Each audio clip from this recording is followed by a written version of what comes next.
of the way. We always have a policy to start early with council meetings to share with any of those individuals who are here the fact that we recognize organizations, places that people have gone specifically, maybe, and the special things that happen in Pearland that need to be recognized. And right now, we're recognizing a very special individual. I've known him since, Lord, it's back when you were in the South Houston over there, and we had an organization, we had a city secretary of Pearland and Dr. Cook, and they got to be good acquaintances, Pearland and South Houston, and they belong to the same type of organization, which is the Saltgrass Trail City Secretaries Association of TML. Remember that? Yes, sir. I do. That's not bad. I was wondering if I could remember to say it myself.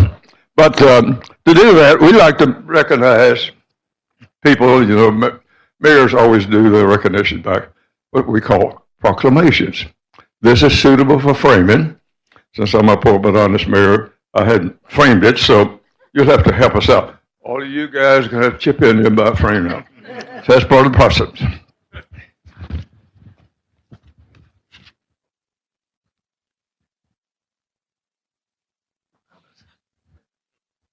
You can do it. I should hold on, put that back over there. Right. Okay. But let me share with you something that I don't enjoy doing this with individuals that I've known so long, and but I recognize that it shares with you the special place he has in our heart, a special place that he has in our city, and everybody that has known them over the years, how it's something that you can remember and probably have a little story to go with it as well. Well, this is a little story that goes a little well, same action. Proclamation, the office of the city, the office of the mayor, city of Pearland. Whereas young Lawford grew up in the South Houston area, graduated from South Houston High School, attended St. Jacinta's College, and the College of the Mainland. Young worked with several major companies. By that, he obtained personal, business, and leadership skills that prepared him for a position of responsibility before he was hired by the city of South Houston as their certified public manager. You remember that? Yes. Good. I'm with you so far. Yes, sir. Okay, we'll catch you in a minute. Whereas young Lawford was hired by the city of Pearland in 1997 as a benefit specialist, was promoted to the position of city secretary in April 1997. He brought to the position several certifications, including the Texas Municipal Clerks Association, and was director of the State City Secretaries Association as a certified public manager. And whereas young Lawford has received many certifications, awards, and recognition during his 22 years with the city of Pearland, including a certificate of participation from the Pearland Area Chamber of Commerce. You remember that? Yes, sir. The leadership Pearland class in 1907, and was granted the designation of certified public manager by the University of Houston and participated in the leading educational development program, which is LEAD program, some of you are probably familiar with that, at the Western Cooper Center for Public Service at the University of Virginia in September 2015. And whereas young Lawford has announced his retirement after serving as city secretary for 22 years, with plans to spend quality time with his wife, his daughter Kathy and Tony, grandchildren Emily, Haley, Paige, Wesley, and did I get them all in there? You got them. Okay, good start. Whereas Young enjoys fishing, camping, watching movies, and plans to step back as a citizen and watch his department and the city continue to grow and excel. And now, therefore, our time read by the power vested in me as the mayor of this fine city of Pearland, Texas. do hereby proclaim June the 24th, today, as Young Law Firm Day in Pearland, and I ask all family, friends, co-workers, and citizens to join with me in commending Young for his 22 years of dedicated service as the City Secretary of the City of Pearland during the period of growth and development of our city.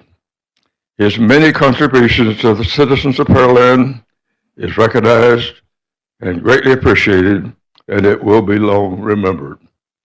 Given in my hand and seal this 24th day of June 2019, and I signed it as Tom Reed, Mayor of the City of Pearland, which we both have remembered, I think, Right. over the years. Yeah, exactly.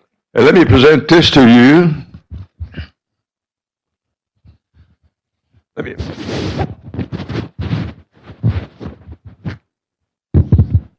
don't want to drop it. The public relations guy back there to be on my case. Let's take a picture here. I'd like to ask your family to be up here to take a picture. Can we get everybody into a picture up here? Just put your family in those and we'll just take a picture of this. That sound okay? Yes, sir.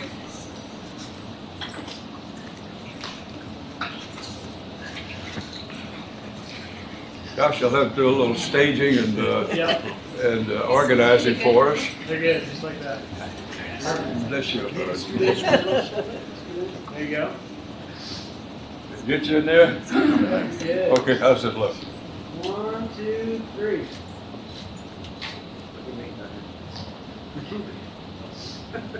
One more. Hold it, got another coming up.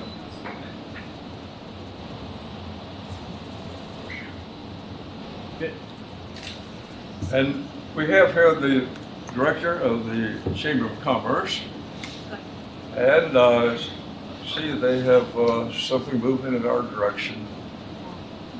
Look at that. Carol Arts?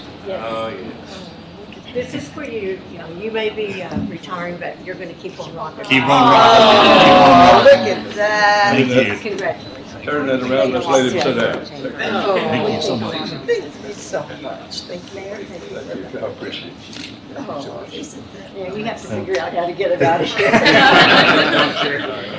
We'll take care of it. Sit down, let's take another picture here. Of course, Gary. Come on, in, Carol. Where Gary run off to? Gary. Gary, come on, Gary. Gary. Come on, Gary. Come on, Gary. This is Deputy Manager. Gary, the boss says. The boss says over here. Stand up. Oh, stand up, Gary. Just take the picture. There you go. Got it. Thank you so much. Stay healthy and Thank you. safe. Hey, it looks good on you. It feels good. Thank y'all so much. I like it, Young. Thank you. That is neato. That is beautiful. You're not gonna take that with you, Young. Yeah, I'm ready. I'll grab it. And this is.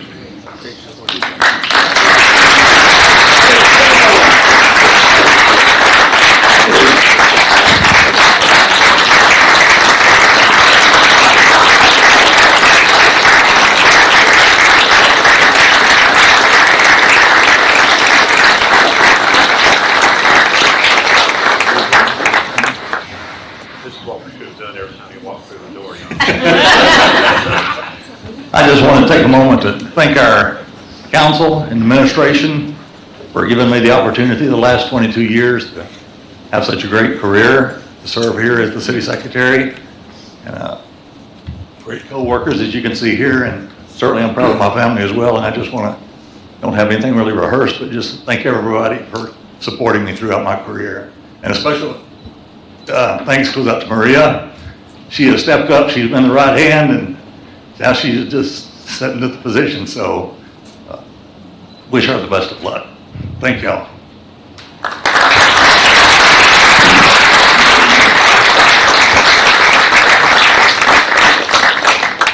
And we're out of here. Mr. Mayor, there is cake and refreshments out in the lobby. If you'd like to go out and say thank you to Young personally, we'll be out in the lobby.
Ladies and gentlemen, thank you all for being here tonight.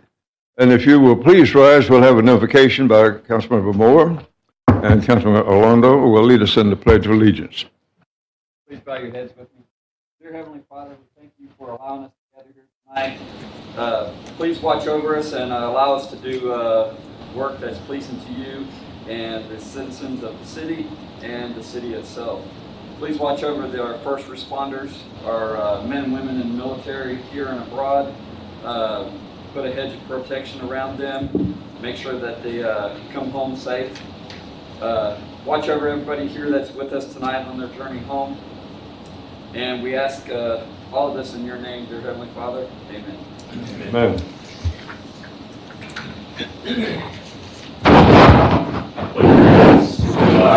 Of the United States of America, and to the republic for which it stands, one nation, under God, indivisible, with liberty and justice for all. I pledge allegiance to thee, Texas, one state, under God, one and indivisible.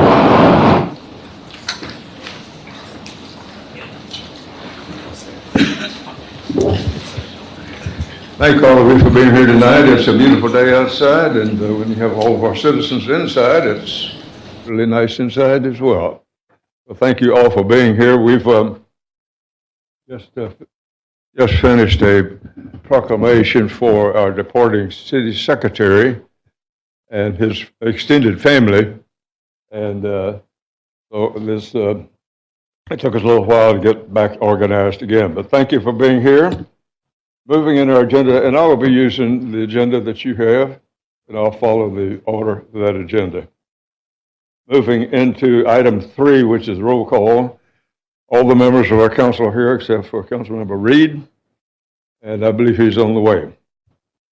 Moving in our agenda to item number 4, citizen comments. Councilmember Perez, would you handle that as pro tem? Says comments related to the public hearing, Mayor? I don't believe we have, huh? I don't believe we have any public comments that I've been made aware of, Mayor. Okay.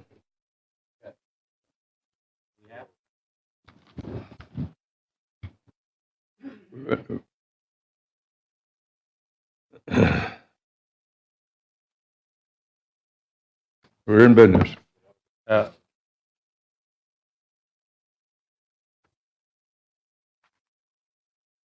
Okay, Mayor, I've got 4 here. 2 are related to particular items, so we will save those when those items come up on the agenda. These are related to general items, so I will call these up in the order which I received.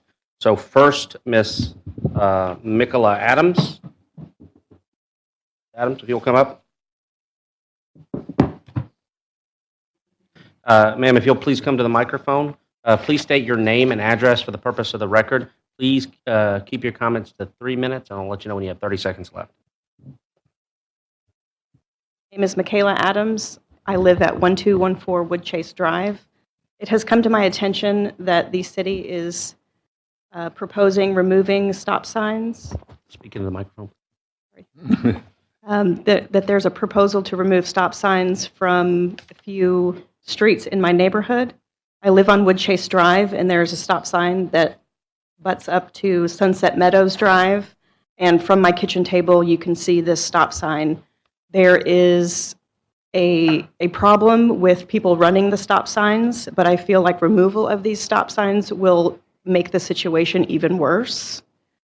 I have my 7-year-old son, and we do not play in the front yard because I have seen people run stop signs. Just the other day, he and I were playing in the front yard, and even seeing him in the driveway does not deter people. So I understand that while it is an issue that people do not stop at the stop signs, I think removal makes that danger even more apparent. So I ask that you reconsider the removal of the stop signs. I have not seen the data behind the possible removal, but if it is simply an inconvenience, I hope that the lives of our citizens will take precedence over the removal of the stop signs. Thank you. Thank you, ma'am.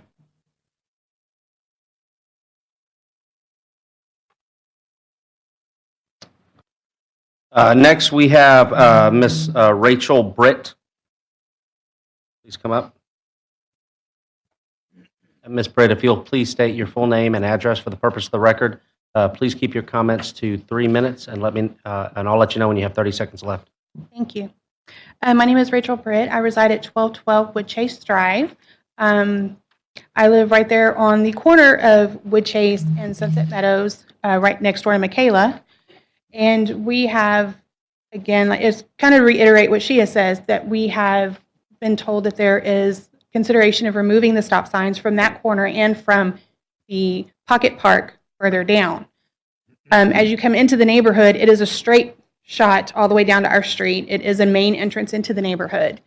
I feel that, because we have seen numerous times, we've also heard comments from other residents in the neighborhood from walking. We are an active community. A lot of people walking, playing, running with their kids, and their dogs and stuff in the evenings. And there has been times where people have run those stop signs during the rush hour, busy hours in the morning and in the afternoon. And it is a concern for the Pocket Park to have those stop signs removed, and down where we live. Again, it's a straight shot. I feel if those stop signs are removed, it's going to not deter anyone to stop. We already have issues with people running it, but to remove those, I think it would just be even a bigger issue. And typically, once you remove something like that, it tends to be a lot harder to get it back, to fight to get it back. So I would really hate to see those gone. For the safety of my kids, I have a 7 and an 11-year-old, and it's scary to have them out in the front yard on a regular day. And we are always out there with them, but as you know, a split second, anything can happen. And especially with cell phones now, it's even worse that people are not paying attention. It's also a bus stop where for the kids in the neighborhood as well, right there at our section. And I'm concerned because I've seen people go past buses too, even though they're supposed to stop.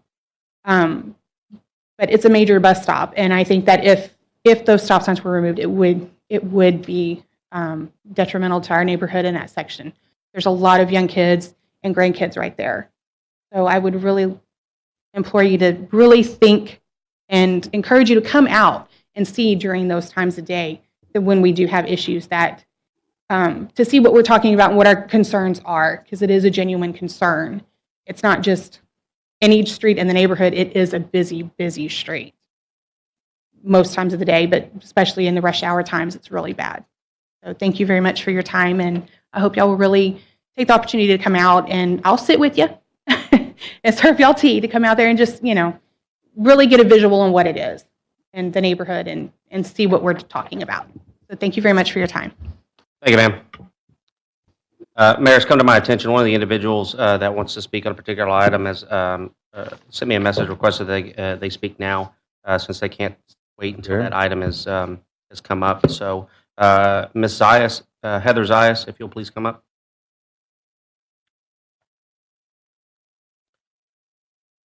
Ms. Zayas, if you can please state your name and address for the purpose of the record. Please keep your comments to 3 minutes. I'll let you know when you have 30 seconds left. Hi, good evening. Heather Zayas. I live at 2303 Harbor Chase Drive. Thank you for fitting me in. I'm on mom duty, so I can't stay for the meeting. I apologize. I have to leave early. But I did want to come and speak from my perspective. If you're not aware, I sit on Fort Bend, Brazoria, Med 1. So I'm speaking tonight for the item 12 in the agenda. Although we understand the city is not proposing to eliminate the rebate of existing MUDs, so my MUD in particular, MUD 1, is not directly affected. Without the rebate, the MUD taxpayers pay 100% of the cost of all new infrastructure, which is given to the city at no cost. It isn't really fair for the MUDs to bear 100% of the cost. We should pay some, but so should the city. If the developer does not get reimbursed from the MUD, then the costs will go up, or more likely, the amenities, which we've all come to expect, will go down. Pearland is today where it is because of all the new developments that have been put in place by the MUDs and are highly amenitized. Imagine what Pearland might be like if they weren't. So I appreciate all the thought and effort that the city has put into this rebate dialogue, and I appreciate your concern and your consideration for my comments today on item number 12. Thank you. Have a good evening. Thank you. Thank you, ma'am.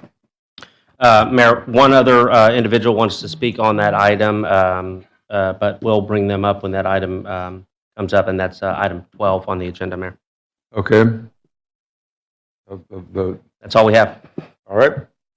Moving in our agenda to, where do we leave off? Citizen comments, item 4.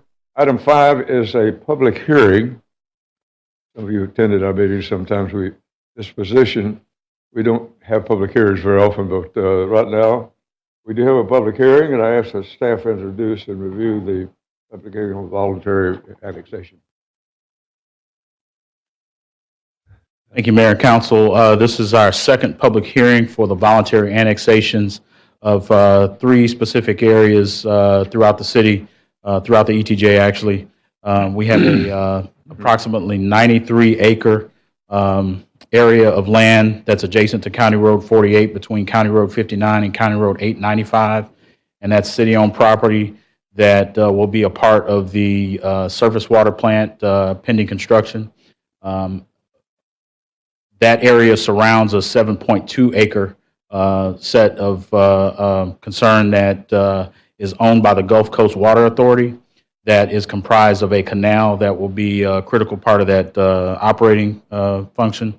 And we also have another area on the other side of the community that is about a half-acre that's part of an existing private single-family residential property that is interested in obtaining water utility service and needs to annex that portion of their property to come into the city limits and obtain those services.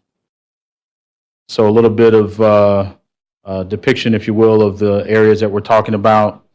The 93 acres adjacent to County Road 48 is in the form of 7 specific parcels of land, and the map shows those parcels. The 7.2 acre area that I mentioned is surrounded by 2 city-owned parcels, but again, that's part of the canal, the American Canal. And then the property on Stevenson Road, there's a aerial map as well as a parcel plat site map that shows the specific portion of this property that's being annexed in the city. With that said, this wraps up the staff presentation. The next steps for this will be a first reading of the ordinances tonight for these 3 areas, and then we'll come back July 8th with the second reading.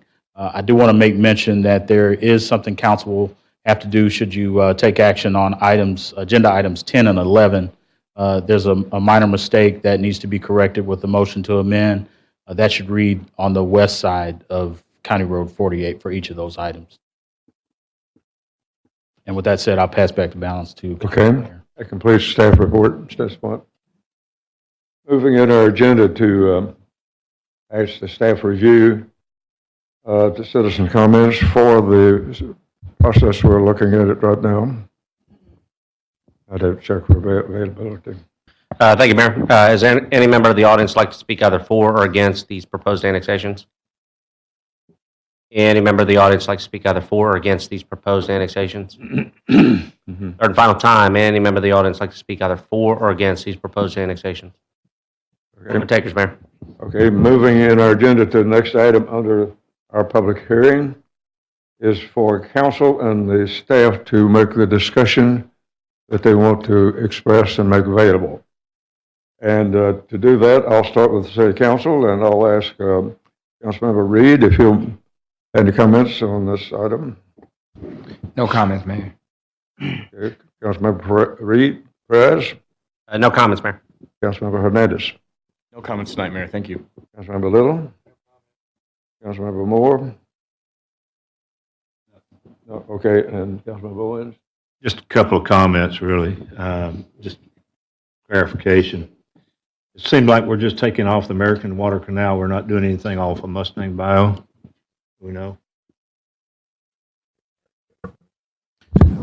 Councilman, I don't quite understand the question. We'll be taking water out of the A Canal or the GCWA's American Canal, but the Mustang Bayou is strictly for drainage. And second one on that, the lien rights, do we have junior or senior lien rights for the water canal? We don't currently own any water rights within the canal. We have option water contracts that are held by Gulf Coast Water Authority. We don't have any lien rights through? We don't own any water, senior or junior water rights.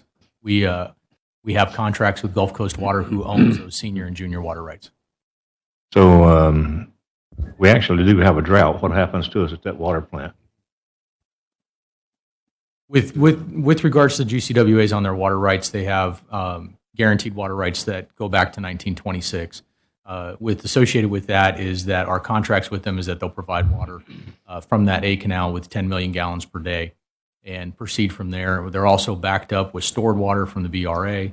So in times of drought, et cetera, we'll still have our water that's available there. If it gets to a point beyond that, then there are conservation measures that we already will enact through our conservation plan that also coincide with GCWA.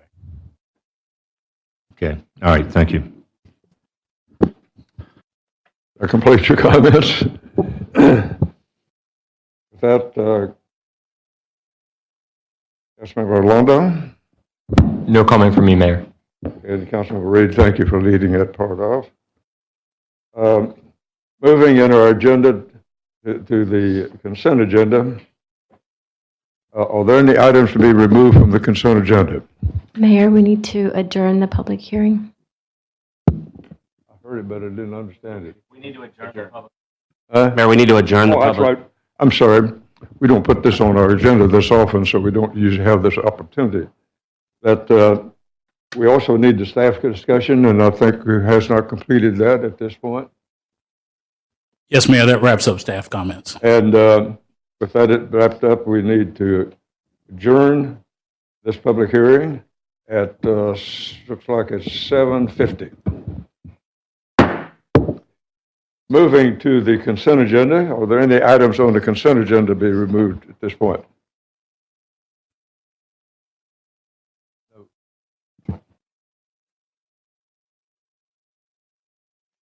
With that in place, Councilmember Reed, would you present the consent agenda for our consideration? Mayor, I think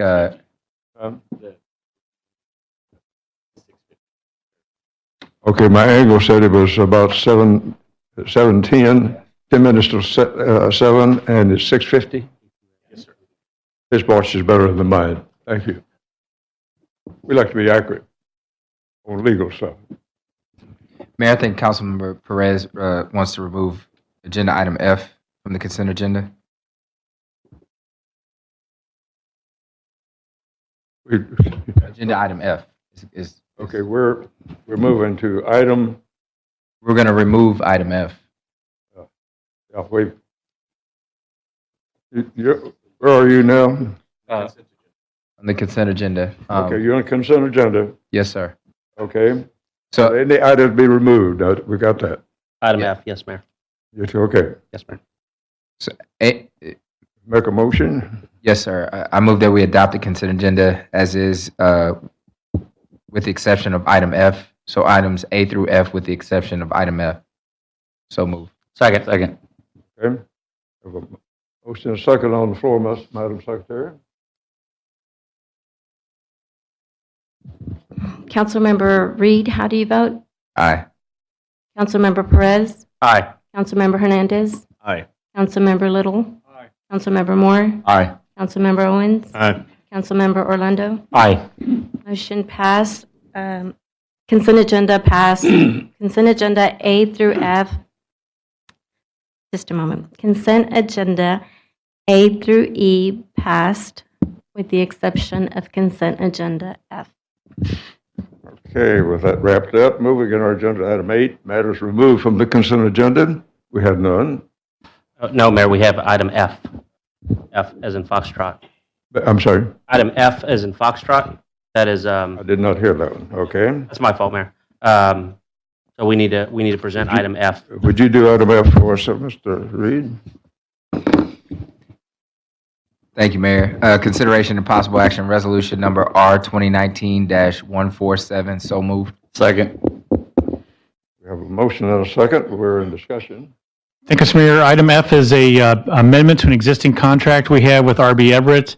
This adds 2 additional pieces of equipment. So we rent this when we need for our paving projects. We use our own city workforce to do the work, but we need this equipment. We don't have this in our own inventory. Council have any question or comment on this item? Yes, Mayor. So for this roto milling, we're planning on only using this for the asphalt wear surface repair. This obviously this doesn't allow us to do any kind of base repair. So what are we planning to do with some of these roadways when we use this roto milling process if we have identified that there's base material that needs to be replaced? I kind of want to drive it out is how are we assuming that this is going to be a cost savings for us? All right, Councilmember Perez, I actually do not have an answer for you on that right now because I myself am not an expert in paving. Andrea, are you in the house? Yes, I am right here. All right. I don't know if I'm an expert either, but in our review of our streets that are scheduled for this year's paving program, about 5 miles of them, mainly the roads that we would be working on in our city-county partnership. So there are secondary thoroughfares like Veterans, O'Day, some of those, Old Alvin is another example. We've had multiple site visits with our county partners, and we believe that the best method to restore that road surface is to remove that delaminating surface that's kind of unraveling right now. And we want to make sure that we have a good flat surface and that Rotomill will establish that so that we can remove that tough crown. And in some cases, we will have a removal of that rutting. And there's some areas where that is a factor. Where we would rotomill, we would not reclaim. Where we would reclaim, we would not rotomill. So we won't need all the equipment that we have in our toolbox. This is just adding another tool. Okay. I'm going to trust staff on the expenditure, but I'd like to kind of have a follow-up of how we're preemptively identifying which one of these procedures is going to be appropriate prior to moving forward. I mean, unless we're coring it and we're looking for base failure, I don't know if rotomill is going to be our best option. I mean, I certainly want to give you all the opportunity, but I just have a little bit of concern that this is actually going to end up being a savings if we do this, if we mill it down and replace it with a wear surface, but we don't do base repair, it's going to end up costing us more because then we're going to have to come back and repair and replace the wear surface again within shorter than the life expectancy. So I could be wrong. So if y'all could just follow up with me and just help me close the loop on that, I'd appreciate it. For now, I'll go ahead and I'll vote yes. Good. Any comments from council, from the staff report? Hearing none, Madam Secretary, we do have. Wait a minute. I'm sorry. No, I guess on redoing that, are we going to mill it up and rejuvenate it and put it back down? Is that what we're going to do? In some areas, we do have some repairs that we would need to make with reclamation and restore that and stabilize that base. And in some areas, we are trying to reestablish and remove that crown that's so pronounced and make sure that we can remove some of the rutting. So we are applying 2 different types of repairs. So in certain sections, we'll be doing one or the other. And if we need both, we'll have to get to the bottom of and stabilize that. Okay, thank you. Hey, Andrew, one follow-up question. Where are you going to use our in-house dumps for the for this? On the tail end of the belt where the material dumps, we're going to use our own dump trucks for this? Actually, we're in discussion right now for assistance with that, to truck that away. So we are kind of evaluating whether we want to keep those millings for future use, or if that's something that, due to our kind of restricted work area and storage area, that we'll have to return back to Century Asphalt or perhaps another vendor. Cherry Crush also has an option for that. So we have not finalized that portion of it. We just met with them last week. An option to purchase the material? That's correct. Okay, so we could see some additional savings, but there may be some additional cost if we're having to truck that ourselves to a location. That's correct. Okay. Again, just with the follow-up, just let me know what's going on with that. Thank you. Any other comments from council at this point? Hearing none, we do have motion second, Madam Secretary. Councilmember Reed, how do you vote? Aye. Councilmember Perez? Aye. Councilmember Hernandez? Aye. Councilmember Little? Aye. Councilmember Moore? Aye. Councilmember Owens? Aye. Councilmember Orlando? Aye. Motion passed 7-0. It completes our part of our citizen comments. Item 8 is if there are any items removed from the consent agenda, I would identify this, but at this point, we're done removed. We did the one and saw it and did it. Moving to next item is item 9, which is new business. And I'll ask, start with Councilmember Perez. Thank you, Mayor. Consideration and possible action regarding the election of a mayor pro tem. Second. You have a candidate for that? Yes, Mayor. I would like to offer Member Little to take over. Okay. Okay, I second that. We have a motion and a second. Tired of sitting next to him. He is a little council member. Madam Secretary, I believe we have a motion and a second here. A Councilmember motion and a second. Councilmember Perez? How do you vote? Member Little, did you have something you wanted to add? And I vote aye. Councilmember Hernandez? Aye. Councilmember Little? I'll abstain. Councilmember Moore? Aye. Councilmember Owens? Aye. Councilmember Orlando? Aye. Councilmember Reed? Aye. Okay, the procedure now is, and we will do this once a year, is for the council, for the mayor Motion pro tem passed. move into this position that Councilmember Perez has held with honor and with what a wonderful job you've done in this position. I commend that. Thank you, Mayor. And the rest of the people have to be reorganized until position number. Councilmember Orlando is position number 1. Reed is councilmember position number 2. So Maria's going to figure out how we can get those back in an order. And so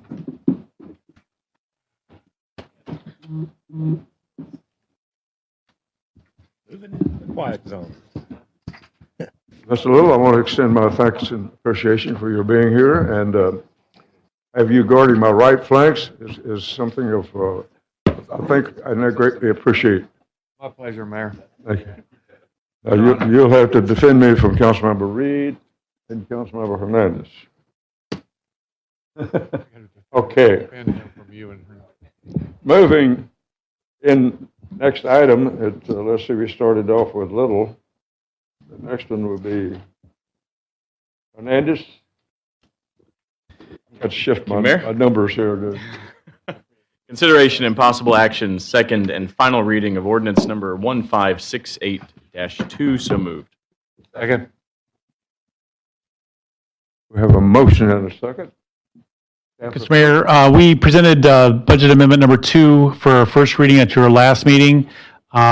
This is part of our process mid-year at this time where we reconcile some of the actual revenues and expenditures, and then we also recognize that we have outstanding needs and resources that we can tackle yet this fiscal year.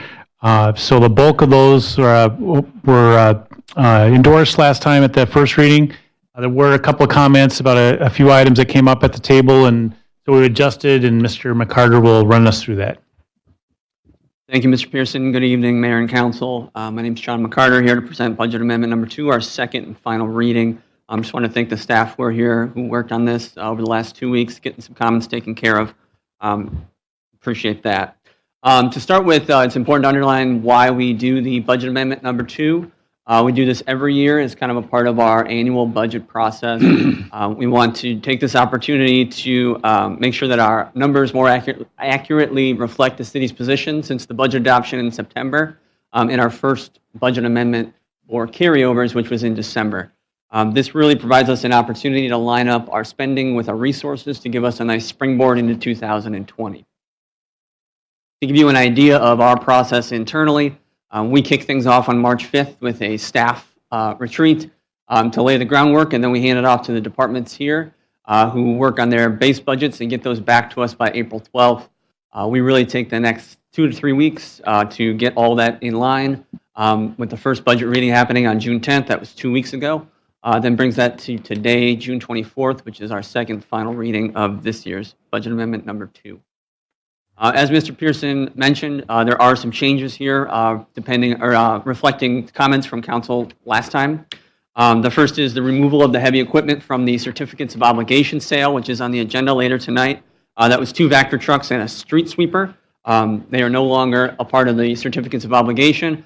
We did add cash funding for one of those Vector trucks in the enterprise fund. That was in the neighborhood of $400,000.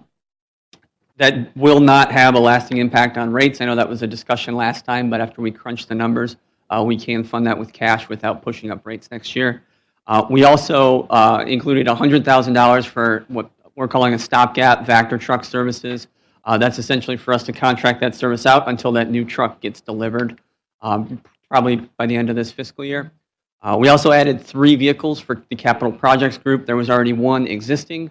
We added another F-150 and 2 SUVs, so staff were not using their personal vehicles.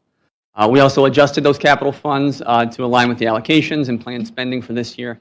And then the month of May closed between our 2 readings, so we did readjust our revenue and our expenditures to reflect some of that spending patterns that we saw through the month of May. Looking at the general fund summary, we'll get into details on revenues and expenditures, but kind of the highline view, we did see a revenue increase, or are projecting a revenue increase of about $1.4 million. We are planning an expenditure increase of about $795,000. That will result in a net increase to our fund balance of $672,000. And if you look at the projected ending fund balance there, that does equate to 60 days of fund balance. We took our policy minimum and moved that up to that 60-day mark ahead of time because we were able to kind of use that infusion of fund balance dollars to get that step done in line with council's goal to get to 25% over the next several fiscal years. So that was a good step for us to take this opportunity. Looking at general fund revenue, a few changes here from the first reading. I'll just hit some of the bigger items as we go down. The first is the adjustment up from property tax, about $1.5 million. That is because we've seen more collections year to date than we have in the past. We're attributing that to higher than anticipated revenue collected off of frozen values and the like. Sales tax, we did adjust down. If you'll remember last time, we were planning on staying relatively flat. We saw about a 6.5% drop in May from the prior year. So we adjusted it down, so we're projecting 0% growth for the balance of the fiscal year. That equates to about $430,000 drop from the first reading there. Moving down to license and permits, one of the bright spots here, we did see some increased commercial activity in May, so we're able to push that number up a little bit. Fines and forfeitures, along the same lines, we saw some increased activity in May. We're able to push that up to offset some of those other reductions. The charges for services, you see that drop of just over $700,000. That is attributed to the TERS admin fee, so that comes from property taxes collected in the TERS.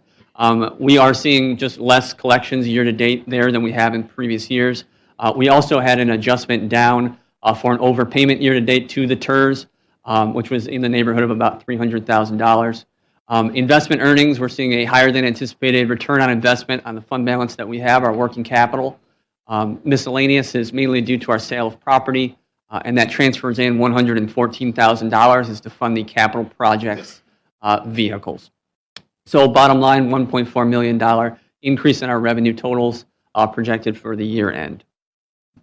Looking at expenditures, it's kind of important to look at this as kind of 2 buckets, one being our operational expenditure change. This is our day-to-day stuff that we had already programmed within the budget. We did see a drop of about $234,000 here. Salary savings of 78,000 was a little bit less than usual. We saw some retirements and other resignations that resulted in accrual payouts that ate up a little more than we thought it would this year. Buildings and grounds, we saw a reduction of 227,000, mainly due to savings on the HVAC led by our Public Works group. Our transfers out, that savings of about $147,000 is to our property liability fund. We had a higher than anticipated fund balance, so we were able to lessen that transfer out. And then the increase in contracted service was a net neutral because that was a transfer from other accounts into this, but that was the only classification that we saw a major increase. Looking at the second bucket, if you will, is our proposed mid-year allocation. So we do these every year that we have some additional funding come at mid-year. The idea is we buy some large ticket one-time expenditures that we can make some quick investments to get ahead of the budget process. So we can start kind of from a zero sum right at our policy minimum. The first on the list here is actually later on our agenda here tonight. Replacement vehicles, $450,000. That equates to, I believe, 10 police vehicles. Street and sidewalk funding in the amount of $100,000 each, added to the total for this year. The citywide survey benchmarks in $114,000. That was an item that was funded in FY18, but removed mid-year due to lack of funding from Harvey. Our Emergency Operations Center revamp, $49,000. This is an item that was discussed at our early budget input retreat, and with consensus, the council wanted to get this done mid-year. Microsoft Enterprise Agreement, $52,000. There is also a component in the Water and Sewer Fund as well, so this is only a piece of it. But essentially, this upgrades our servers and the like to better protect us against cyber attacks and give us some increased capabilities internally, so we're all operating on the same platforms. Capital project trucks, these are offset with the revenue we discussed on the last slide, but this will provide 4 trucks to our capital projects team, so they are not using their personal vehicles. And then lastly, natatorium lighting. This will be billed 50% to PISD, but this allows us to upgrade the lighting system at the natatorium, which has failed and presented some serious safety issues over there as well for us going forward. So moving right along to the Water and Sewer Fund, not much change here other than the fact that we added $400,000 for the cash funding of that Vector truck. So you'll notice that our expenditures are now going up $20,000, whereas last time we talked, they were going down about $300,000, mainly due to salary savings and reduction in expenditures related to sale of water. That brings us to the revenue, which is dropping $838,000. And we're just seeing a lot less consumption. As we talked about last time, we had a 0% rate increase last year, but we anticipated with the development coming on that would drive consumption up. Well, we have seen the development come, but the consumption drop has been so drastic that it's really offset that. So we're seeing that reduction in revenue there. The silver lining is we're fine on cash ending equivalents, so we're in a good position heading into next year. Our projections seem to be right on, so we're still in a good position even given that reduction there in our revenue. So with that, we can open it up for questions that council has. We're happy to address any of those. Council have any question or comment on this item at this point? I thought that was a good presentation of the agenda as we, the ordinance. Councilman Reed, did you have a question? I was looking down to see if it was invited to speak. I've got a couple of questions, Mayor. I woke him up. You waited too long. Sorry. The budget item for the vehicles, appreciate y'all adding those, but I want to try and make sure that I understand. These allocations coincide with the allocations for item on item 13? So the last item on the, yes, item 13 is the, what we budgeted 450,000. I believe it's 399,000 for the police vehicles, plus 114 for the capital projects trucks. I didn't make that clear. That's the 2 of those together. Okay, and maybe we give some time to talk this over, but on the projects and engineering, that's a total of 116,936. I think we've got, or actually, the budgeted item is 130. 131, but the quote is 116, and we're allocated 114. So is it just is there a disconnect? Are they not the same? I'm just trying to make sure I understand how they connect. I think I can take that. So we did not adjust the 114,000 because with our motor pool fund, we can use the fund balance there to cover that difference. It just made it a little bit more straightforward rather than adjusting for that small dollar amount. We've had higher than anticipated sale of vehicles this year, so it covers it in that fund pretty easily. Okay, so we're saying 131 was originally budgeted, 114 is what we want to expend based on this budget adjustment. We're going to come up with a roughly $3,000 from the motor pool fund to make up the difference. That's exactly right, yes, sir. Okay, thank you. Any other comment from council? Hearing none, we have a motion. Just real quick, Mayor. So with the street funding and sidewalk funding, our overall budget, we only added 200 total to? Yes, sir. I mean, I guess it's good to see that we haven't taken from that like we have done in years past, taken from that fund. I'd like to see us add more. You know, the one of the things that is consistent across the board, you know, across all parts of Pearland is you know, the number of complaints that we get for streets and sidewalks and like I guess some of the falling sidewalks or sidewalks that are caving in and whatnot. So you know, hopefully we can continue to see advances like this. I mean, it's small, but you know, it's better than taking from it like we've done in the past. So thank you for that. Any other comment from council at this point? Hearing none, we have a motion second on the floor, Madam Secretary. Councilmember Little, how do you vote? Aye. Councilmember Hernandez? Aye. Councilmember Moore? Aye. Councilmember Perez? Aye. Councilmember Owens? Aye. Councilmember Orlando? Aye. Councilmember Reed? Aye. Motion passed 7-0. Moving in our agenda, and make sure I got the shuffle right here. Councilmember Moore? Thank you, Mayor. Consideration possible action, first reading of ordinance number ordinance number 1578. So moved. Second. Motion second. Mr. Mayor, Council, thank you. We've got several items here that further the city's investment in public infrastructure, variety of roads, drainage, facilities, parks, and these are all related items you've seen in the capital improvement program and the budget. And so we've brought these as a package. It's still a very favorable rate environment, so that's a very nice positive for us. And the city continues with a very high credit rating. So Ms. Pearson will walk us through at least an overview of these, and then we'll go into each one of those thereafter. So, Cynthia. Thank you, Mr. Pearson. The fiscal year 2019 budget includes issuing a total of $60.2 million in bonds for various projects that are in the adopted capital improvement program. City Council approved a notice of intent to reimburse from those proceeds on October 22nd of 2018. Tonight, we're moving forward with the debt issuances as planned and are going to review the financing plan with you. In addition to the issuance of new debt, today's market allows us the opportunity to refinance some existing debt to take advantage of lower interest rates and realize some significant savings.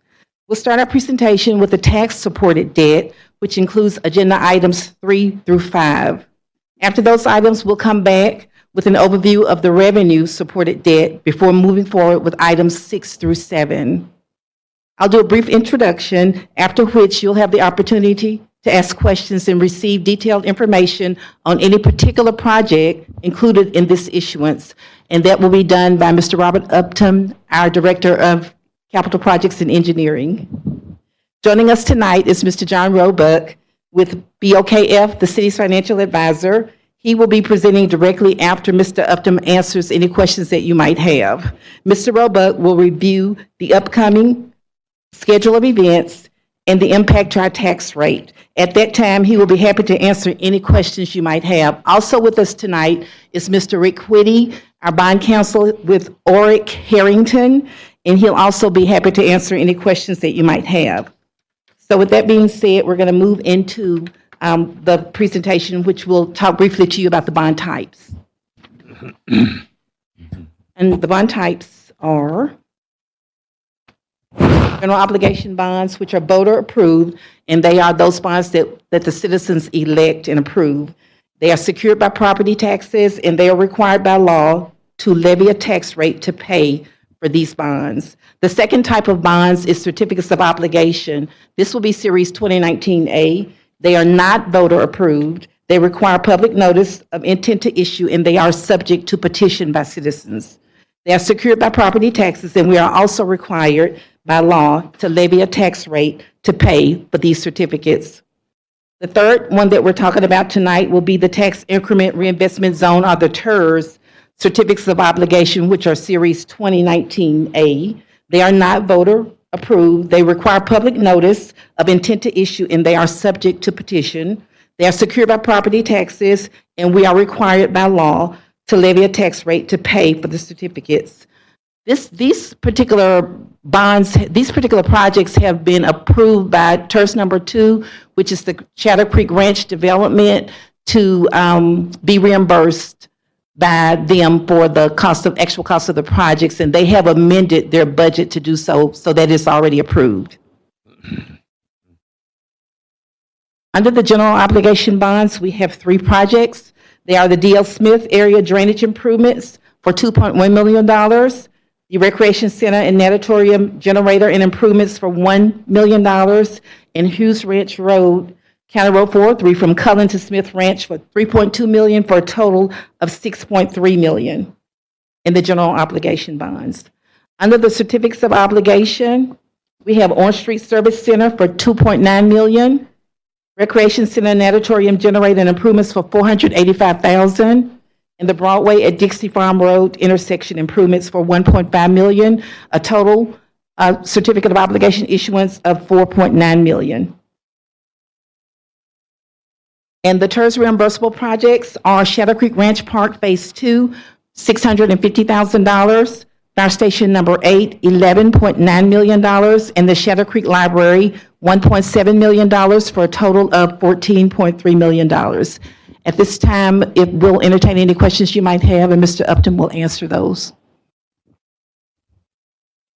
And again, this would be on the projects themselves. We'll get into the financing piece of it with Mr. Roebuck, but if there's any questions on the project, as is noted nicely, that with the tick marks, you've seen these predominantly with the CIP and the intent to reimburse, so we're well on our way with all these projects. So, Ms. Roebuck.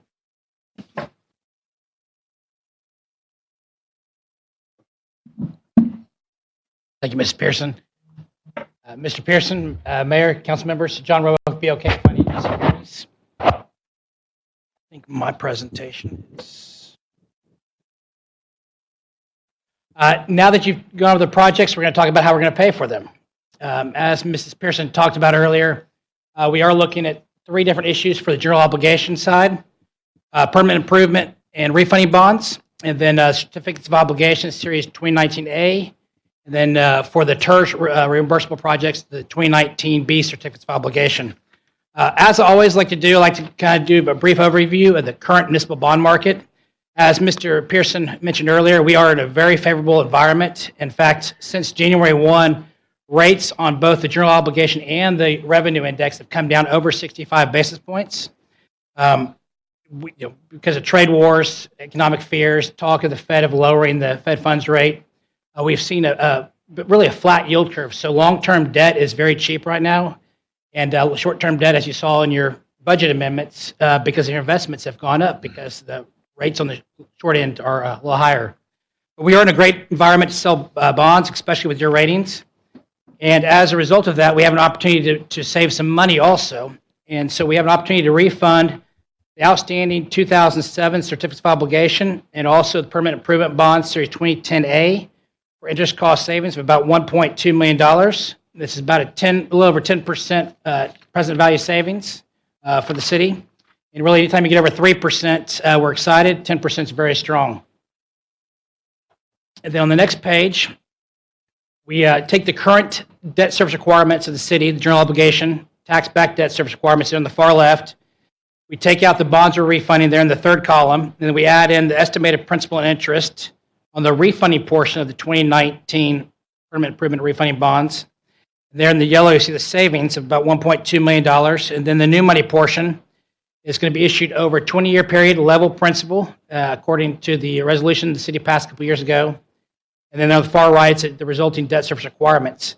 The savings, or the refunding is being done for savings. We're not extending the maturities. It's purely for interest cost differential between what we issued the bonds for and what we're going to refund them for. And then on the next page, this estimated sources and uses. Again, this is one issue, but we split it into the new money and the refunding portion. If you look at the right side, the new money portion, as Cynthia mentioned earlier, we're looking to generate about $6,358,000 for those projects. And by issuing about $5.5 million plus premium and less cost of issuance, we can do that. Now, the all-cost estimated true interest rate on the bonds is a 3.051%. That is very cheap for a 20-year debt compared to what we've done in the last couple of years. And then on the right there, we also show the savings. Again, refunding about $12.3 million. Generates savings about $1.2 million to the city. And then the other two components that Ms. Pearson talked about earlier, oops, wrong way here, sorry. The certificates of obligation. On this page, we show the estimated debt service requirements for the 19A series and then the 19B series. 19A series, again, is issued over 20 years, level principal, and it generates $4.9 million in proceeds for the city. And then the 2019B, again, these are the TERS reimbursable projects. And that's why you see one maturity. We're going to do a bullet maturity out in 2030, which is the ending of the TERS, number 2, Shadow Creek Ranch. And we're going to have a shorter call date on these. We're going to do a call date of 26. So March 1 of 2026, these bonds will be callable. So as soon as we finish the projects, get in line, we get reimbursed, hopefully in 26 or 27. We'll take those funds plus the interest they pay us, and we'll pay these bonds off and retire these bonds and move on down the road. And then for the sources and uses, again, because of the market, we would issue $4,350,000, again, preliminary, plus premium, less issuance cost to generate $4.9 million. All cost interest rate on this bond issue is 3.123%. And on the 2019 Bs, again, $12,580,000 in principal, plus premium, less expenses, $14,394,000 proceeds to the city. And this one's, even though it's a shorter maturity linked or structure, because we have a shorter call, it's going to be a little more expensive on the all cost interest rate, but it's still very low at 3.35%. Now, to make all this happen, we put together a tentative schedule of events. On this event schedule, first page is summary.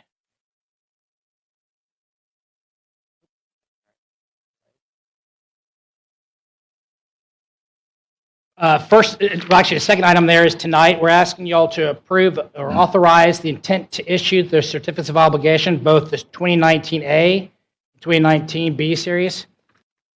On those intent to issue, we're doing a not to exceed on the 2019As of $5 million, on 2019Bs of $14.5 million, which is the proceeds amount, or a little over the proceeds amount for each bond issue, although we think will come in less because of the premium generated. We're also going to ask you to approve a parameter ordinance for the permanent improvement and refunding bond issue. And what this is parameters we're asking you to approve not tonight to authorize a pricing officer, whether it be mayor, city manager, assistant city manager, or director of finance, to approve the bond sale on a date outside of a meeting date so we can take advantage of the market and move a little faster.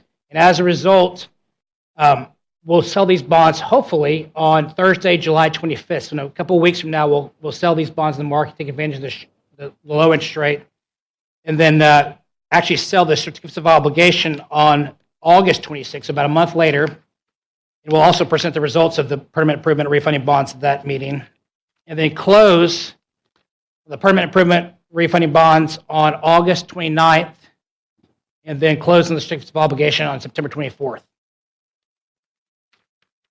And with that, I'll be happy to answer your questions regarding the general obligation debt issuances for the city 2019. That's great. I appreciate that. Staff, I know it took a little while for everybody to assimilate all that.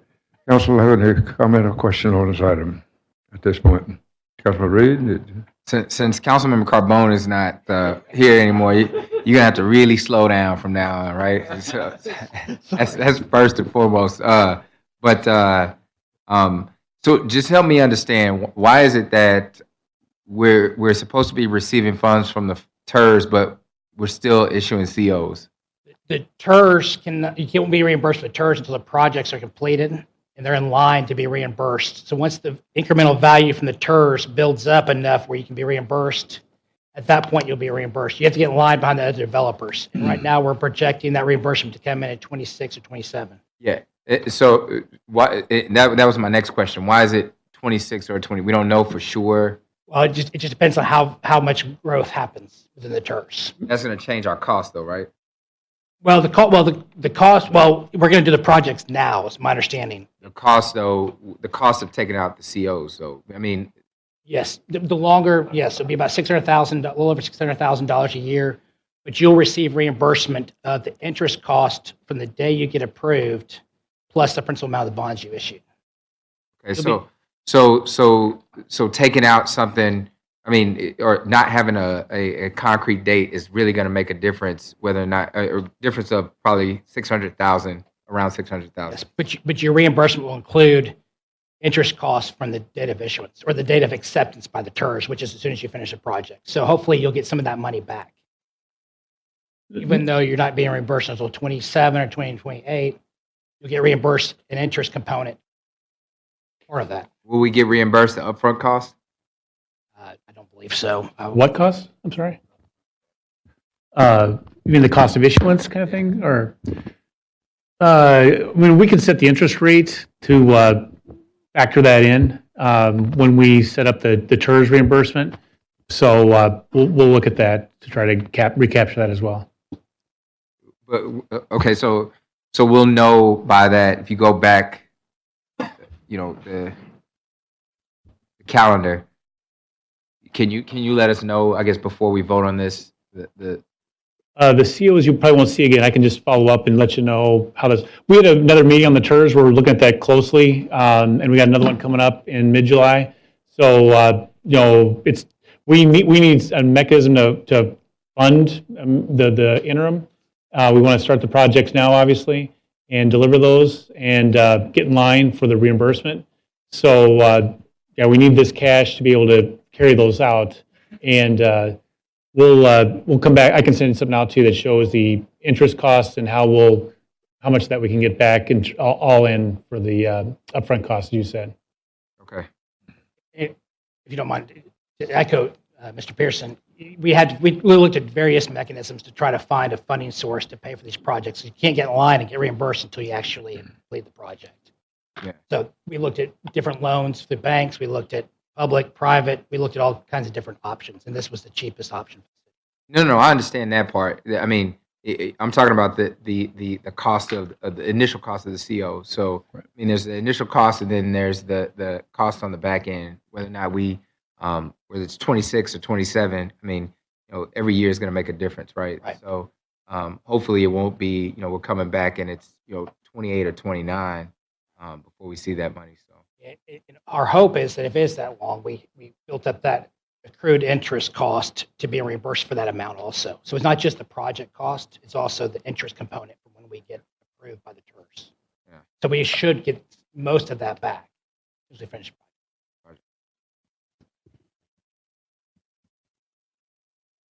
Any other comment from the council regarding this discussion? Quick comment, Mayor. If I'm reading this chart right, over the next 4.5 years, we're going to add another approximately $280 million to our city debt. Which chart are you looking at? I'm sorry. Going from the current 585 to the projected 861 million by 2024. And then, again, which sheet are you looking at? I'm sorry. The capital improvement program? Yes. The CIP is broken out into two very distinct sections. There's the water and sewer piece, and that's where the bulk of the money goes towards, and that's paid by the rates. And then there's separately the general obligation, as you know. So the CIP, we're committed to, and need the water plant, sewer plant upgrades, everything that is on that side. And then the road improvements, we got the voter-approved 2019 bond issues in there. So that's $75 million.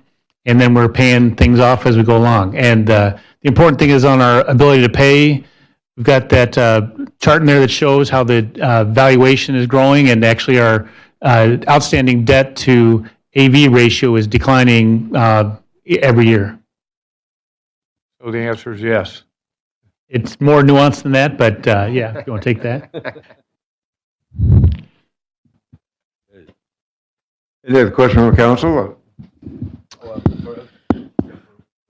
Yes, sir, Mayor. Again, maybe I'm rehashing a little bit of territory that Member Reed already covered, but just so there's clarification, we're going to issue out the debt on the TERS COs. We're going to pay interest up until we have the balloon payment. Once we get the reimbursement, we're going to pay off the principal with the balloon payment, correct?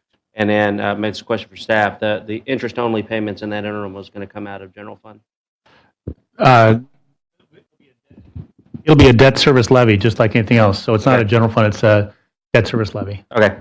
And we've chosen the 20-year term as opposed to 25, so the end of the term is about where it was originally for the debt that we were paying off? For the refunding? Yes, sir. We actually stopped, I think it's actually less than 20 years. I think it's closer to 18, if I remember correctly.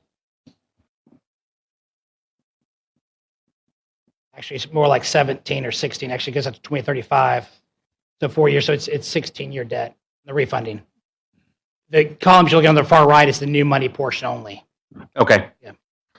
All right, that clears it up. So we're trying to issue out debt so that we end up retiring the debt at the same time we would have otherwise. Yes. But still realize the saving. We're not going to extend it. It's purely an interest cost play. Okay, and just going through the expenditures. So you're on the financial advisor line item for expenses, correct? Yes, sir, I am.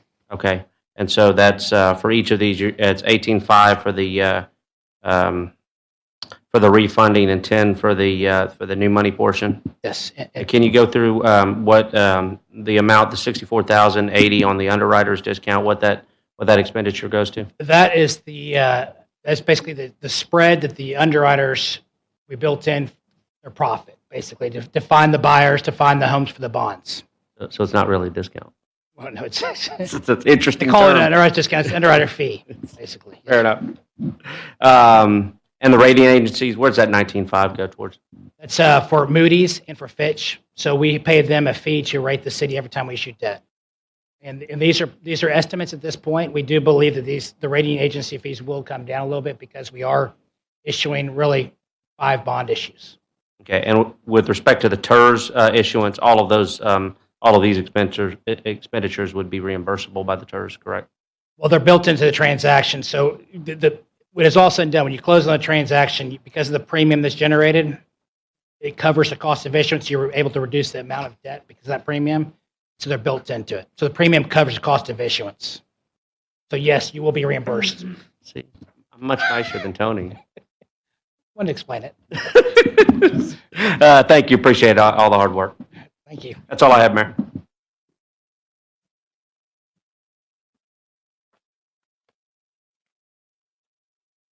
Got some more? You ready to go some more, oh, now? Okay. I think I'm sitting down. I Council, can back any up in a further second.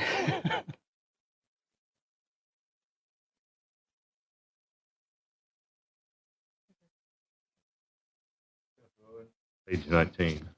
Oh, here. I think Councilman Lawrence wants to speak. Well, I just want to find out a little. You said something about $800 and something million. Where'd you get that at? 2024 total debt service requirement. There you go. Page 18. 18. So that's over 25 years. That's the grand total of the total debt service requirements. That light blue column, third from the right. Principal in it. And is this just for the COs? Oh, that's all the general obligation. General obligations also. Yep.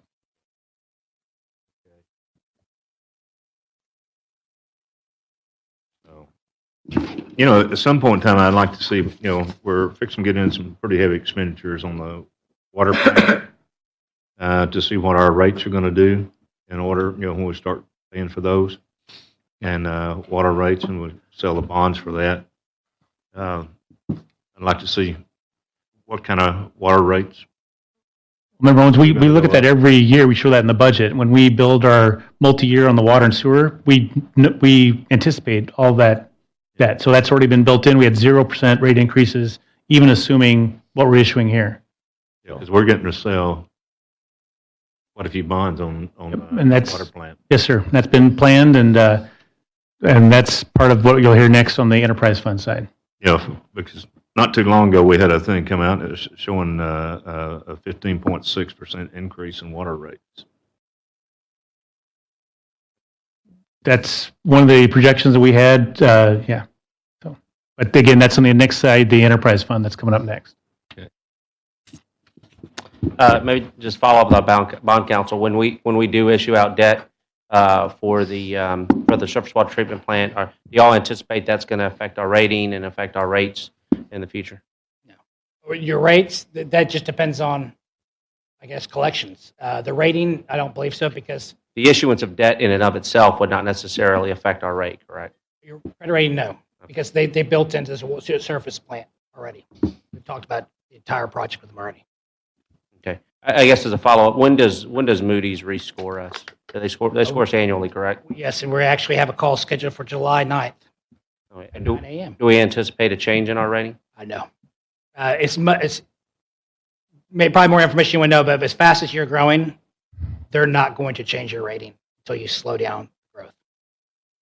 We've got a AA minus, which is 2 notches from the very top, AAA.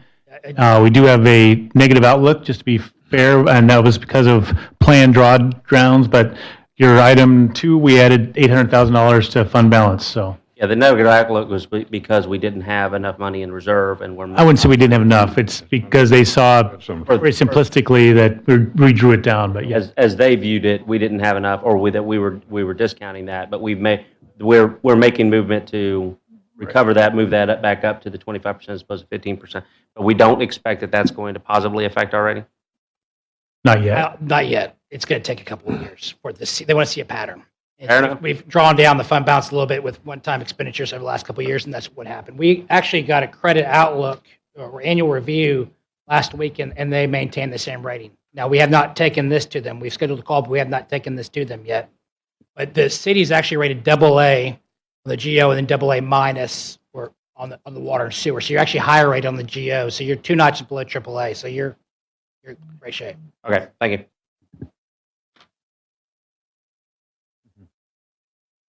Council, any further questions or comments? I'll make one other comment, Mayor. Correct me if I'm wrong, Mr. Roebuck, but the debt service requirements, that includes the in-city mud rebates. That's not city debt. That's $160 million over the life on that same page of in-city mud rebates that we're obligated to for ones already in the ground. That's correct. So.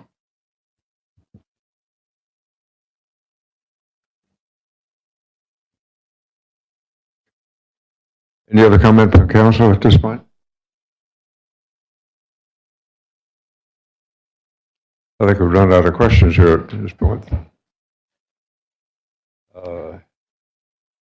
Does council want to make any further comments at this point before we determine what we're doing? We do have a motion second on the floor, Madam Chair. Councilmember Moore, how do you vote? Aye. Councilmember Perez? Aye. Councilmember Owens? Aye. Councilmember Orlando? Aye. Councilmember Reed? Aye. Councilmember Little? Aye. Councilmember Hernandez? Aye. Motion passed 7-0. Okay, moving in our agenda item number 4, Councilmember Perez. Just out of the room. I'll read it. Or would you? Consideration possible action, resolution number R2019-153. So moved. Second. Motion and a second. We're in discussion. Staff report. Again, this, number 4 is the general obligation debts, some of it's stemming from the '07 bonds and '19 bonds, I'm sorry, and the certificates of obligation for that, I'm sorry. It's for certificates of obligation.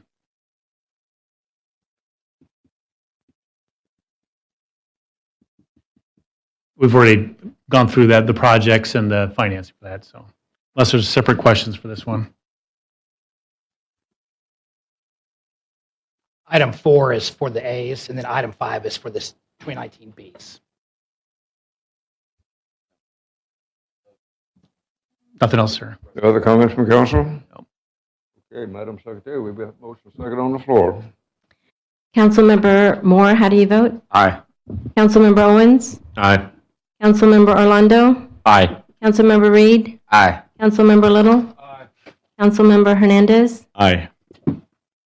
Did he come back? Councilmember Perez? Aye. Motion passed 7-0. Moving in our agenda to item 5. Everybody's forgetting their number. Position number. Item number 5. Councilmember Owens. I thought it. Consideration. Item number 5, consideration possible action resolution number R 2019-154. So move. Second. Motion and a second. We're in discussion. Staff report. Again, this is general obligation, and this is for the interim financing for the TERS projects. Any other comments? Anybody? Council have any comments on this one?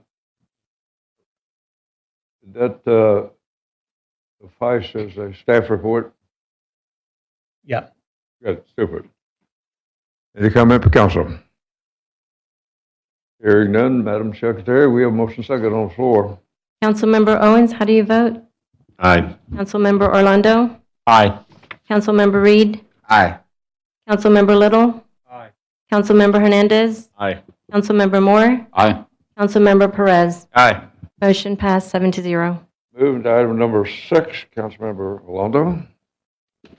You place this on the agenda for us? Yeah, it's consideration and possible action, first reading of ordinance number 1579. So moved. Second. We have a motion and a second. We're in discussion. Staff report. And Mr. Mayor and Council, we've got 2 items, 6 and 7, for the Water and Sewer Enterprise Fund that are self-standing operations, and Ms. Pearson will do the same lead-in, and then have Mr. Roebuck talk about the actual financing.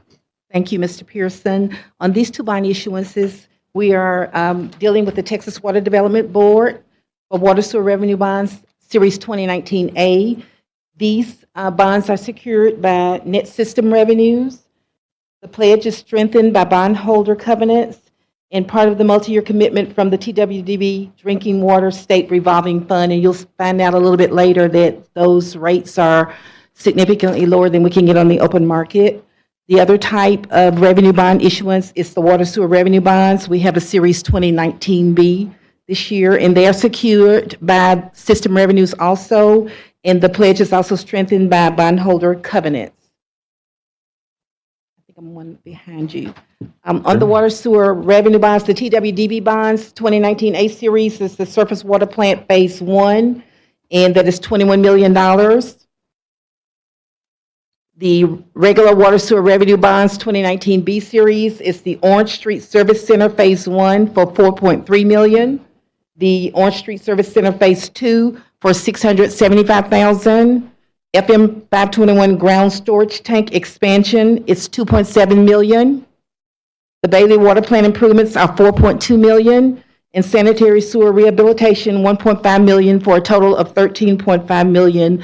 Again, if you have any particular questions on any particular project, that Mr. Robert Upton is here, or Mr. Trent Epperson is here, and he can answer those questions for you. If not, Mr. Roebuck is available. Complete.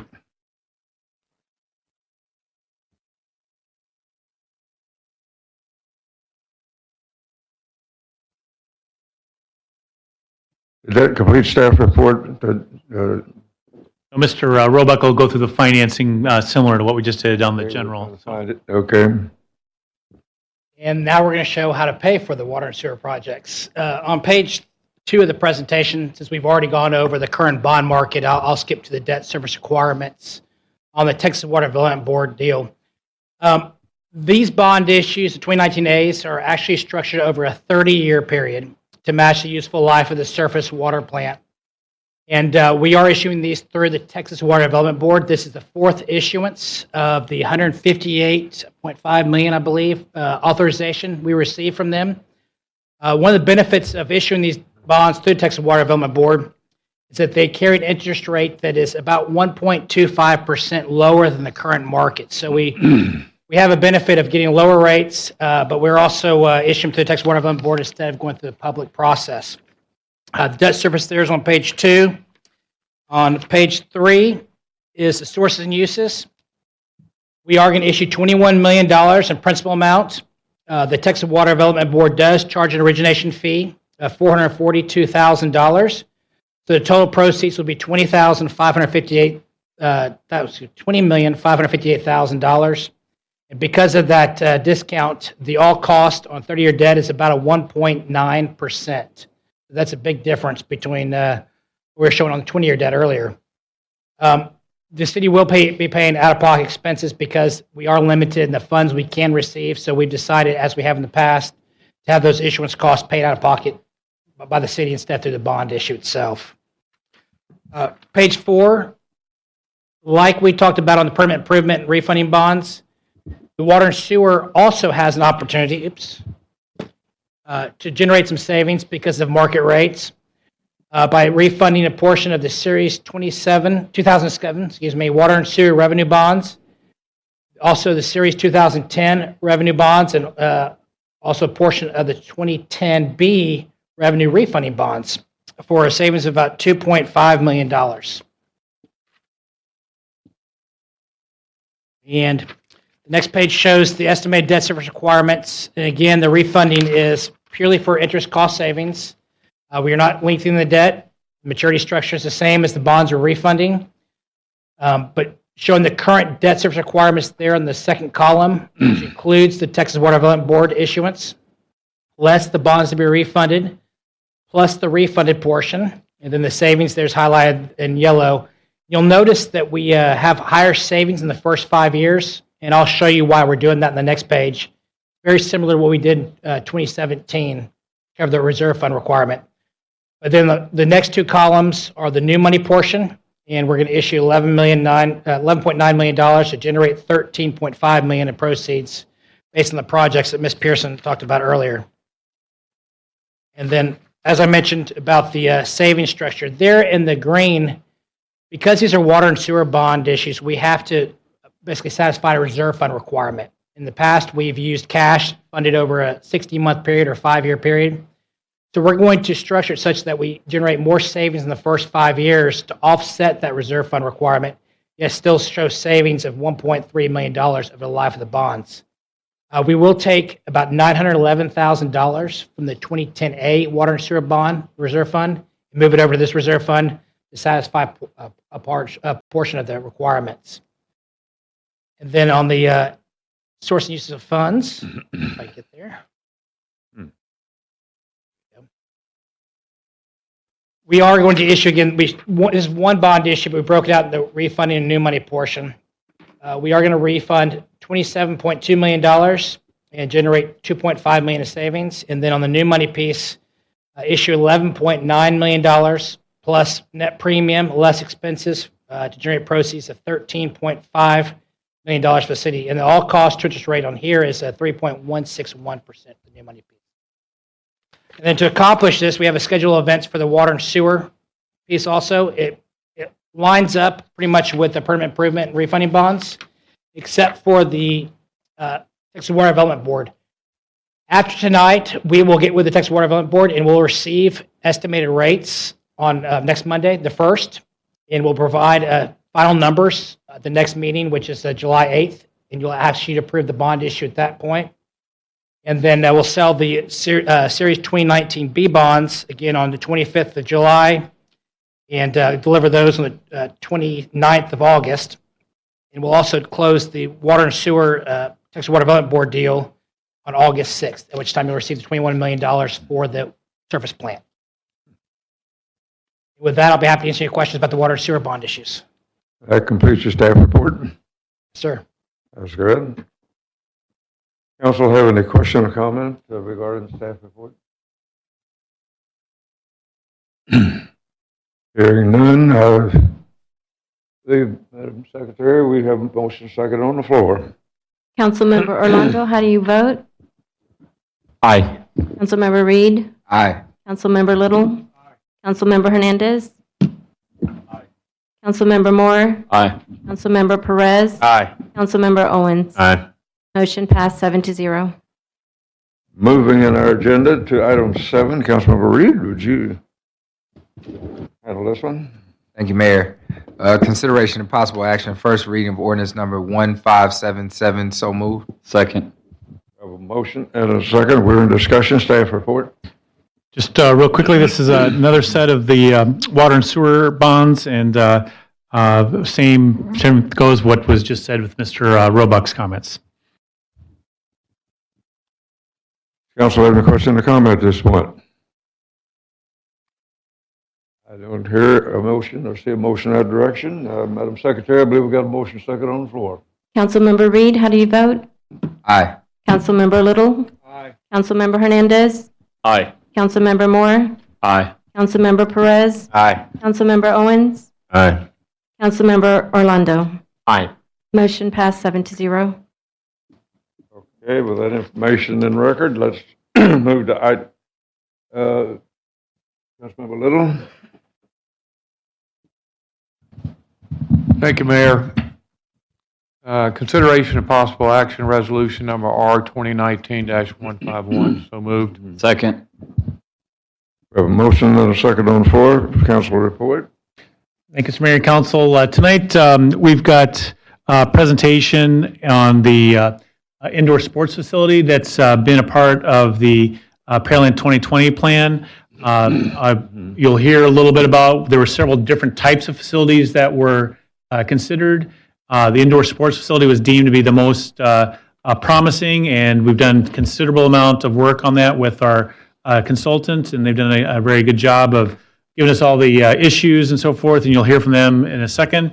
Mr. Dansby is the chair of the PEDC, and he will kick things off for us tonight. Mr. Dansby. Thank you, Mr. Pearson. Good evening, Mayor Reed and City Council members. I'm Brandon Dansby. I'm currently the chair of the Pearland Economic Development Corporation Board, and I wanted to thank you in advance for allowing me to speak this evening. As you're all well aware and familiar with the Pearland 2020 Community Strategic Plan, one of its 9 key initiatives is to construct a multi-use event center in Pearland. A frequent comment from residents in our community is the need for more amenities and things to do in Pearland to take our community to the next level. So per the strategy, PEDC launched a process to gather input regarding the development of potential center. In 2017, PEDC worked with Convention Sports and Leisure International to conduct a feasibility study to evaluate the different facility types, looking at a variety of factors, including market potential, cost, and economic impact. The new facility would be expected to enhance quality of life, serve as a community resource, generate economic impact, and drive tourism and hotel room nights. The 8 general facility types considered within the 2020 plan were the spectator entertainment arena, convention conference center, hotel-based conference center, expo, multi-purpose venue, performing arts, cultural arts venue, amphitheater, festival grounds, and amateur sports facility. In the long term, our community will likely develop multiple facilities. However, at this time, our processes determined that the 2 facility types that possess the highest level of unmet market demand and would be most supportable in our market were the indoor sports facility and the hotel conference center. While all the facility types that were evaluated would require some level of public sector participation, the indoor sports facility had the most favorable benefit to cost ratio for the public, along with the highest level of need and economic impact of any of the facility types evaluated. To further the development of the indoor sports facility concept in Pearland, PEDC issued a request for qualifications in early 2018, seeking submissions from firms that would be interested in a public-private partnership for the development and operation of a new indoor sports facility. After interviewing 2 firms, PDC chose to begin working with Sports Facilities Advisory and Sports Facilities Management, or SFA-SFM, on a more in-depth evaluation process. The board and staff want to present this concept to you tonight and seek council's direction on whether the PDC should continue with any next steps to possibly develop the facility. And I would also like to introduce Evan Elaf, COO with SFA, who will present an overview of the project. Again, thank you for your time. Does that complete your report, sir? It does, Mayor. At least my report, my portion. Yeah, Mayor, now we'll hear from SFA. They'll give the larger presentation, so. Okay.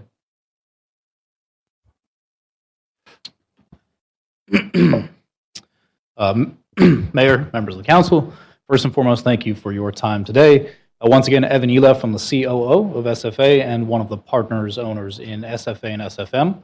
So I'll tell you what that means momentarily.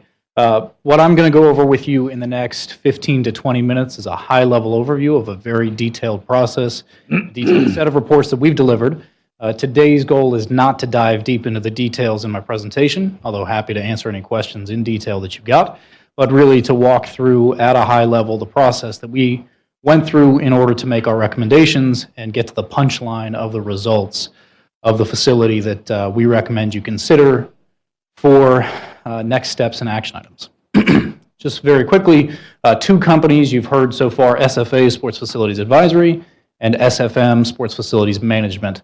Between the 2 companies, we offer a full suite of services to go from what we call concept to concrete, which is planning and financial or strategic funding, I should say, on the SFA side, and then opening, development, and long-term management on the SFM side. We don't have to do all of these. If you break those down into 4 suites of service, plan, fund, open, manage, but we always look through that lens. So this project specifically falls under the SFA portfolio. It's a planning project, and next steps would be moving more deeply into strategic funding. Just to give you a quick background on our companies, we were founded in 2003, and over the last 16 years, we've done this type of work for over 2,000 communities across the country and internationally, representing more than $10 billion worth of planned facilities. Our clients range from public, private, institutional. The fastest growing and most common portion of our portfolio at this point are public-private partnerships. I mentioned before, not only have we worked with 2,000 communities to work on the plan for new sports, recreation, events, entertainment, and/or wellness complexes, but we also manage about 24 across the country. We're involved in supporting existing operations through our management advisory services for dozens more on an annual basis. One last point on our companies, and that's that both companies have the same mission statement. That's to dramatically improve the health and the economic vitality of communities that we serve through sports and recreation. So to date, we've been engaged for 2 phases of work. The first was to get to a market opportunity report, which was to identify the opportunities and the market potential for a new sports and recreation and events complex. The second phase was to go into the detailed financial forecast, economic impact study, and wrap that up with a narrative, which I believe is in your packet. One thing that I want to make sure that you recognize, this was a what we call a go, no-go from phase 1 to phase 2. Last year we worked with 130 different projects, and only about 20% of our projects come back as feasibility yes. 30% come back as feasibility no, and 50% in the middle come back as what we call feasibility yes if, which is to say, when we're evaluating your opportunity and we're evaluating the market conditions and what the capabilities of a complex are related to your definitions of success, they may not align completely, and we have to make some additional recommendations, provide some additional options, etc. So what we're going to go through tonight is one of the versions of several different options that we looked at throughout our process to get to the final recommendation for tonight's report. Just to visualize for you sort of the process that we use, we start at the first level with defining success, asking the question why. What do you want a new complex to be capable of doing within your community? And then we go through the steps, and I'm going to work through each one of these at a quick clip to ultimately arrive at our recommendations. You'll see that the first one is really dependent on your project team's subjective set of definitions of success. Steps 2 through 5 are really the black and white data. Step 6 adds color to that black and white data because as good as the research is and as concrete as we can get the data, we still want to make sure that we're interacting with the community, with representatives from the community, to understand what the actual needs are in this community, South Houston, Pearland, the greater surrounding areas. And so we use all of those to get to our recommendations. Briefly to touch on, this is a summary of 4 definitions of success. There were certainly more that were discussed, but what rose to the top is that in order for a facility to be viable for this community based on the project team that we worked with, number 1, it's got to create a community hub for sports and recreation. So it's got to be a place that serves your residents. Number 2, it's got to serve in ways that increase both local recreation, learn to play type activities, as well as add to the competitive opportunities for athletes aspiring to play at the next level. The third goes a little bit away from just the locals and starts to talk about economic development, economic impact, a facility that can drive overnight visits, non-local visitation, new spending in the market that wouldn't be here, but for a tournament or an event that's held at the facility. And number 4, it's got to be financially self-sustaining. So we originally identified that as operations, either minimizing or hopefully eliminating subsidy. And as you'll see in this market, very strong market for sports and recreation, both in terms of participation and in terms of need. And we believe that certainly those definitions of success which drove the project should be considered and can be achieved within this market. So quickly to walk through steps 2 through 5, as I mentioned before, the black and white data, and I'm not going to get into the details of any of this in the interest of time, but we look at target markets. So both the local market, which we consider to be the 5, 7, 10, 15, 20, 30, and for some programs up to 45-minute drive time. The sub-regional market, which we consider 60 to 90 minutes, and then the regional market, which is out to 4 hours or so. That's the typical drive-in market. So we look at a number of socioeconomic and demographic factors, and we also do the same for this regional market. This is the 4-hour drive time. So while you see within 30 minutes, you've got 1.4 million people, roughly, that can visit this market, and we used city center because there is no site specifically that's been chosen so far, although certainly the west side of your community looks like it would be most viable given your current recreation center, path of development, et cetera. These are from city center. So about 1.4 million people can access this market within 30 minutes. And if you go out to the 4-hour drive time, you've got more than 16 million people within the 4-hour drive time. That's the Dallas area, San Antonio, Austin, et cetera. Certainly, of course, Houston, much closer than those. We look at sports participation trends, casting a very wide net. So we look at what people are participating in, even if we don't expect those to be the most likely recommendation. So again, casting a wide net, understanding how people participate in each of the sports and activities that we evaluate through the process. Not everything filters through that funnel and makes it to the recommendations, but we want to get a 360-degree perspective. And we also want to look at where people are currently playing. So this is just a snapshot of the current facilities that we would consider either competition or what we usually like to talk about in a scenario like this, existing service providers, places where your residents can currently access within 30 minutes to play. Now we know that not everyone can access every one of these facilities. Certainly the programs that are offered aren't encompassing at each one of these locations, but you do have quite a number of existing indoor courts. I'll bring to the front of your attention the number of facilities that are here and readily accessible, which we would consider within really a 20-minute drive time for your residents. Very limited as compared to those as you get closer and into Houston. Excuse me. And also the volume of courts, just looking at these, this excerpt of our competition and existing service providers, volume of courts in any one location, very small until you reach out into the greater Houston, or I should say the sort of Houston proper market. We look in addition to local service providers at regional competition. These are not necessarily existing service providers. They are truly competitors. Who would you be competing with for tournaments and events that you'd be trying to draw in? And so we again go out to 4 hours. This is a snapshot. The full detailed list of facilities that are tournament capable in this region is longer than this, but this one cuts it off at what would have been 4 hours, but there's nothing between 3 hours and 20 minutes and I think 4 hours and 4 minutes or something like that. So again, a snapshot, you'll see that the volume of courts at these facilities much greater than those on the local market. These are the tournament capable facilities. And we look at the programs and events. This is, again, a snapshot from our research. This is 120 different events. The size of this is intentionally small. These are across just your courts, your turf, your lawn fields, and baseball diamonds. But again, we cast a really wide net as compared to what ultimately lands in the final recommendations. In total, we looked at more than 750 different events in the regional marketplace to understand how people play, where they travel from, the length of those events, how much the teams cost or pay, I should say, to register, etc.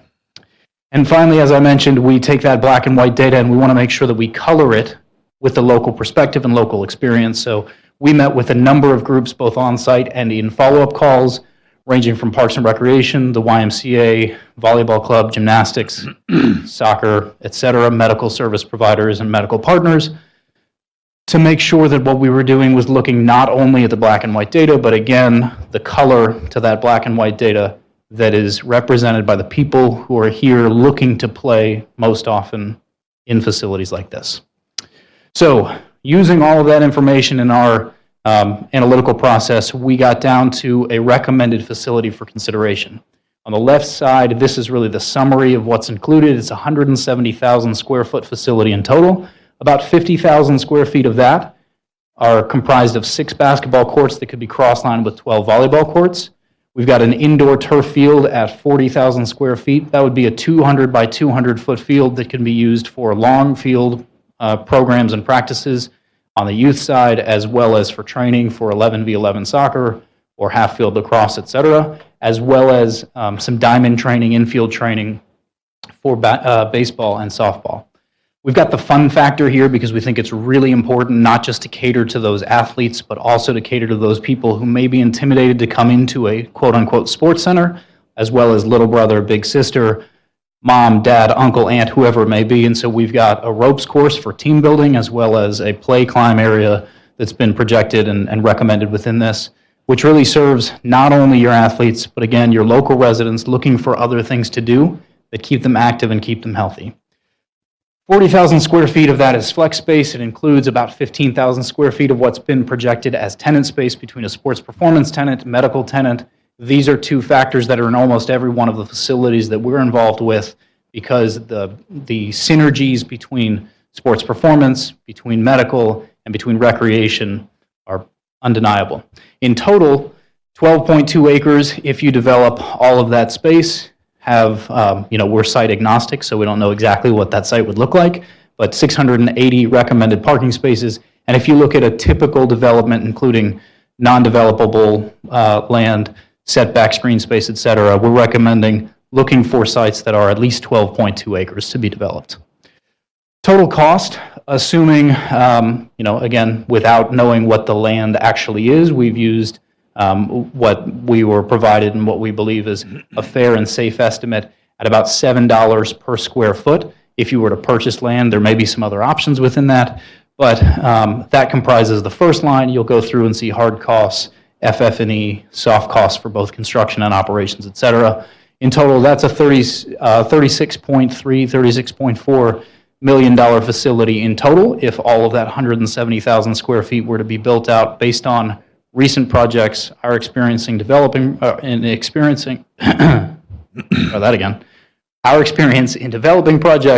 and recent comparables that we have within the state of Texas.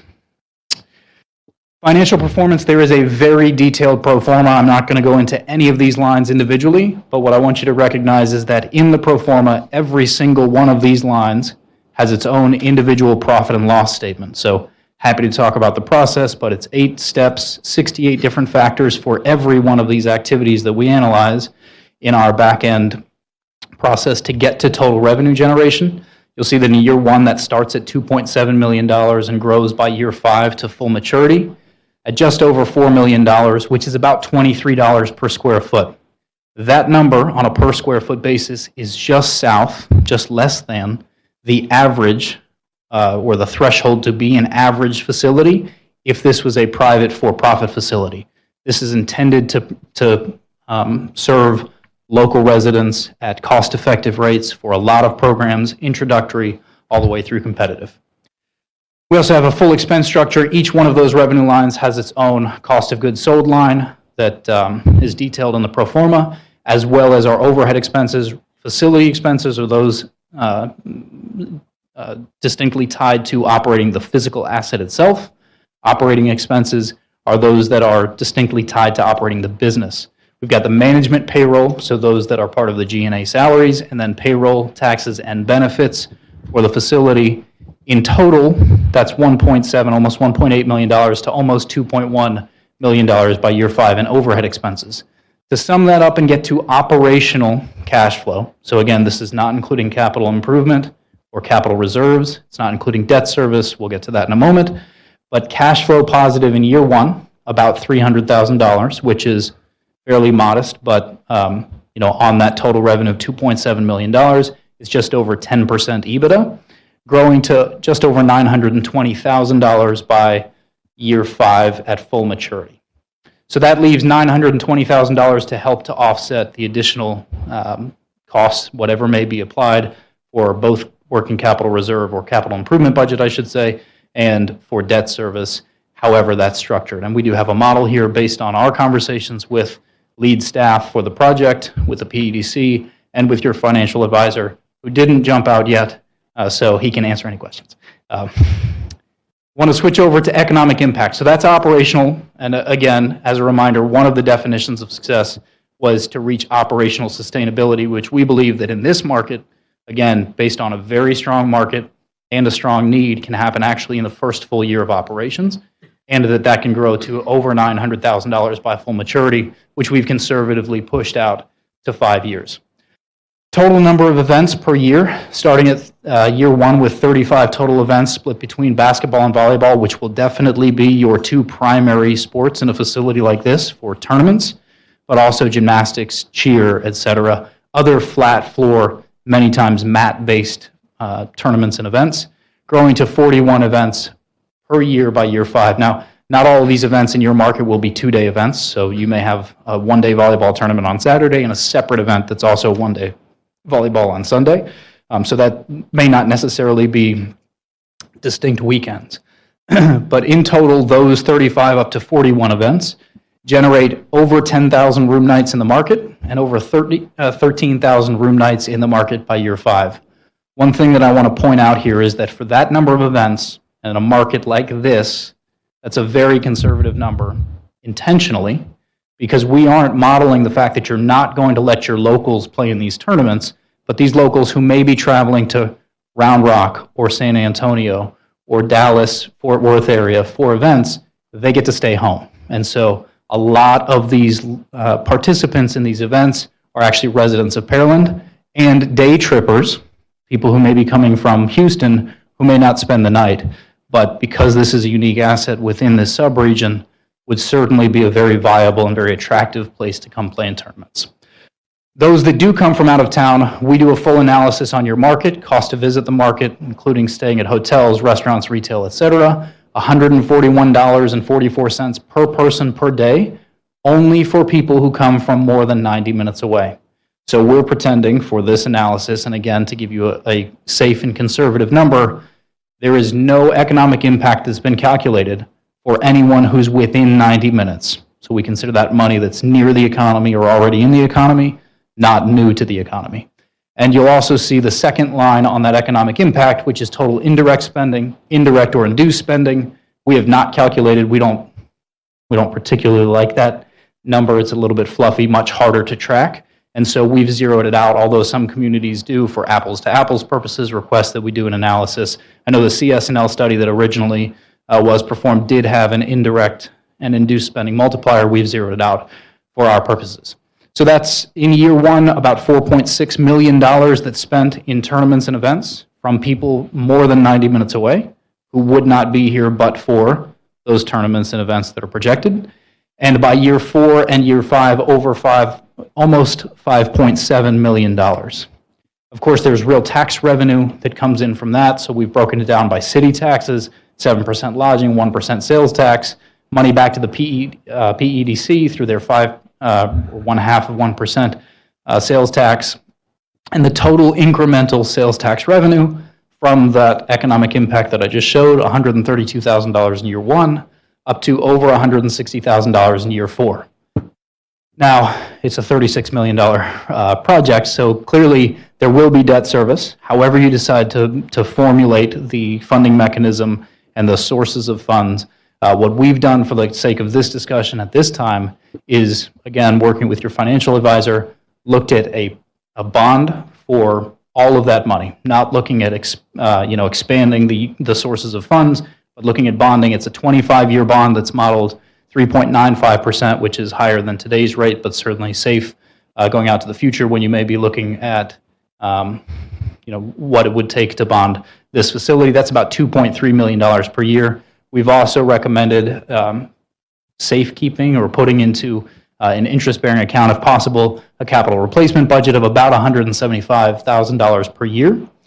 So that positive EBITDA, the cash flow of $300,000 up to $900,000 in year five, then gets the capital replacement and debt service subtracted.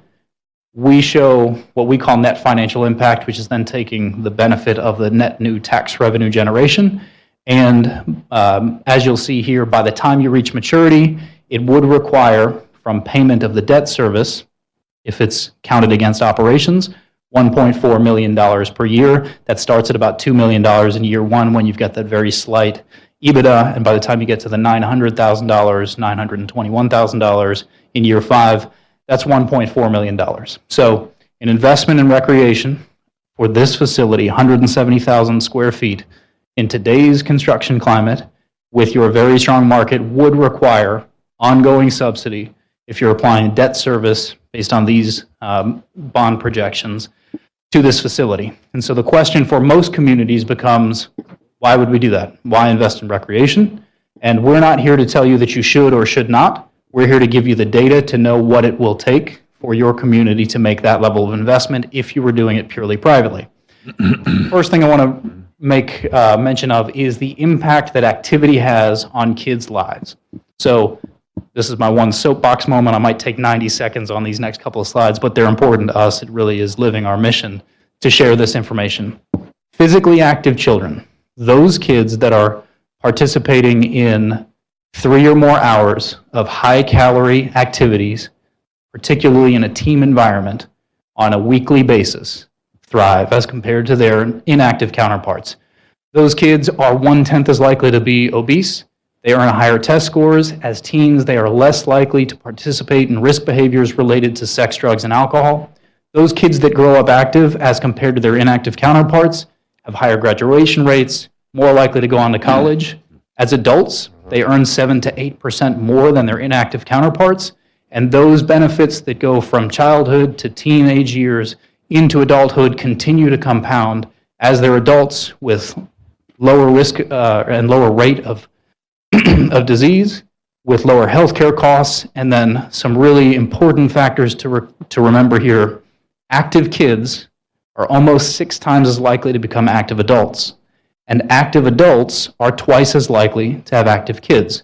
So in a community where you've grown almost exponentially over the last few decades, where you now have about 120 or 125,000 people in this market, an investment in recreation, whether that comes purely publicly or through a public-private partnership or whatever it may be, makes an intergenerational impact on this community. So those factors that I just mentioned come from the Robert Wood Johnson Foundation. They're a strategic partner of ours in a number of national initiatives. We're also involved in a lot more initiatives, particularly about additional community impact based on sports and recreation, access to safe places. So the check boxes that are already there are what I just shared with you. But we also have a lot of information about public safety and time after school, time out of school, when kids are in programs with active adults, with positive role models and peers. The public safety aspect related to crime reduction, dropout rates, et cetera, is pretty significant. Healthcare costs for people who are active below the age of 65, if they are active for about, I think it's an hour and a half per week at a moderate level is what it's defined as by the Center for Disease Control. Their healthcare costs are reduced on an annual basis by about $1,200. For people above the age of 65 in that same activity bracket, over $2,400 per year in healthcare cost savings. Job creation, not only because of the facility, which will have a lot of employees, but that economic impact, which in your market would create over 80 jobs per year, full-time equivalent jobs, that is. Home values for homes that are within a proximity of places to play and recreation increase by, depending on what type of park or what type of recreation asset, 3% up to 40% based on national studies. And then environmental impact, not necessarily if it's just an indoor facility, but assuming that this facility would be built and there'd be green spaces, safe spaces, well manicured, well maintained spaces also make environmental impacts on energy savings, water, et cetera. So that is the community impact that I wanted to wrap up with, in addition to the economic impact, the financial impact, net financial impact, and I will turn it over to you for any questions that you've got. You know, the Economic Development Board has had an opportunity through Matt Buchanan has presented a number of opportunities for economic development of this type in Pearland, all the way from a wide variety of options, but we're certainly not the Las Vegas environment type yet, and hope we will. We're not really Broadway shows and that thing, but we are into baseball recreation, not only within the city, but of the ones that Matt has brought before the board. This probably fits us because we're baseball, we're football, we work out in the gym type thing. And as a result, you got to get something that is sellable and what people like, not only in Pearland, but in the Gulf Coast area. Every city has a baseball team. Every city has a volleyball team. And they need guidance and some expertise support. So I think this has an awful lot of what we're looking for Pearland. Now, some other city might be more Las Vegas or maybe baseball and other things. So, but I think it's a kickoff, and I'll open that up for council at this point. Council, have any question or comment on this item? Yes. I'm sorry. Oh, yes, sir.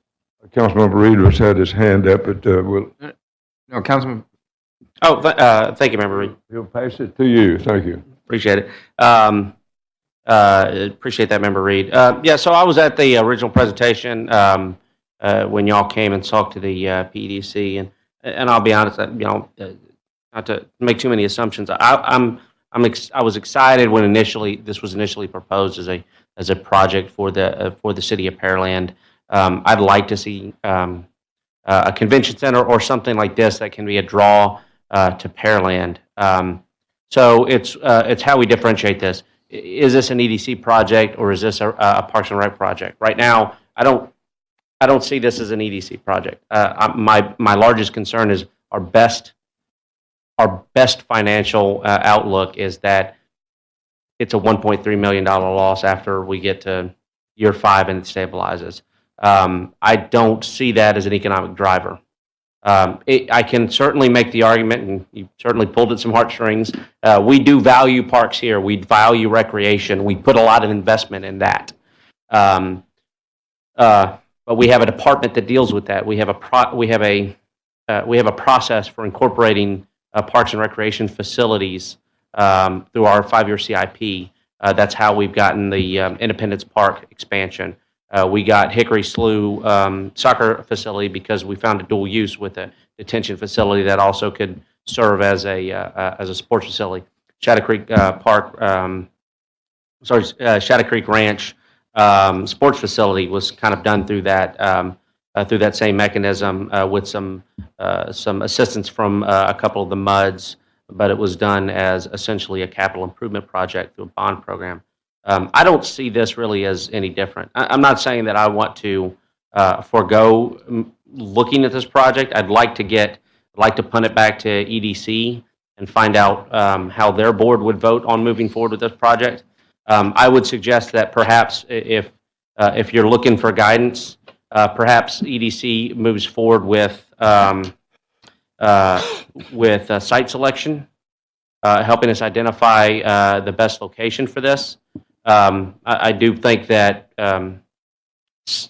we can't be site agnostic, to borrow your term. The site selection for something like this is extremely important.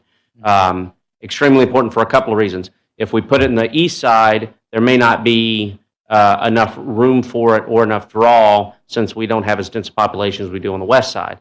But on the west side, we have to be careful about site selection, because if we have events, particularly events that are during the week, they may take existing traffic problems and exacerbate them unpredictably, depending on the event. Something that we as Pearland should not be easily tolerant of. So, site selection to me is important as far as the next step. So perhaps we can ask EDC to help with site selection, maybe get into PER.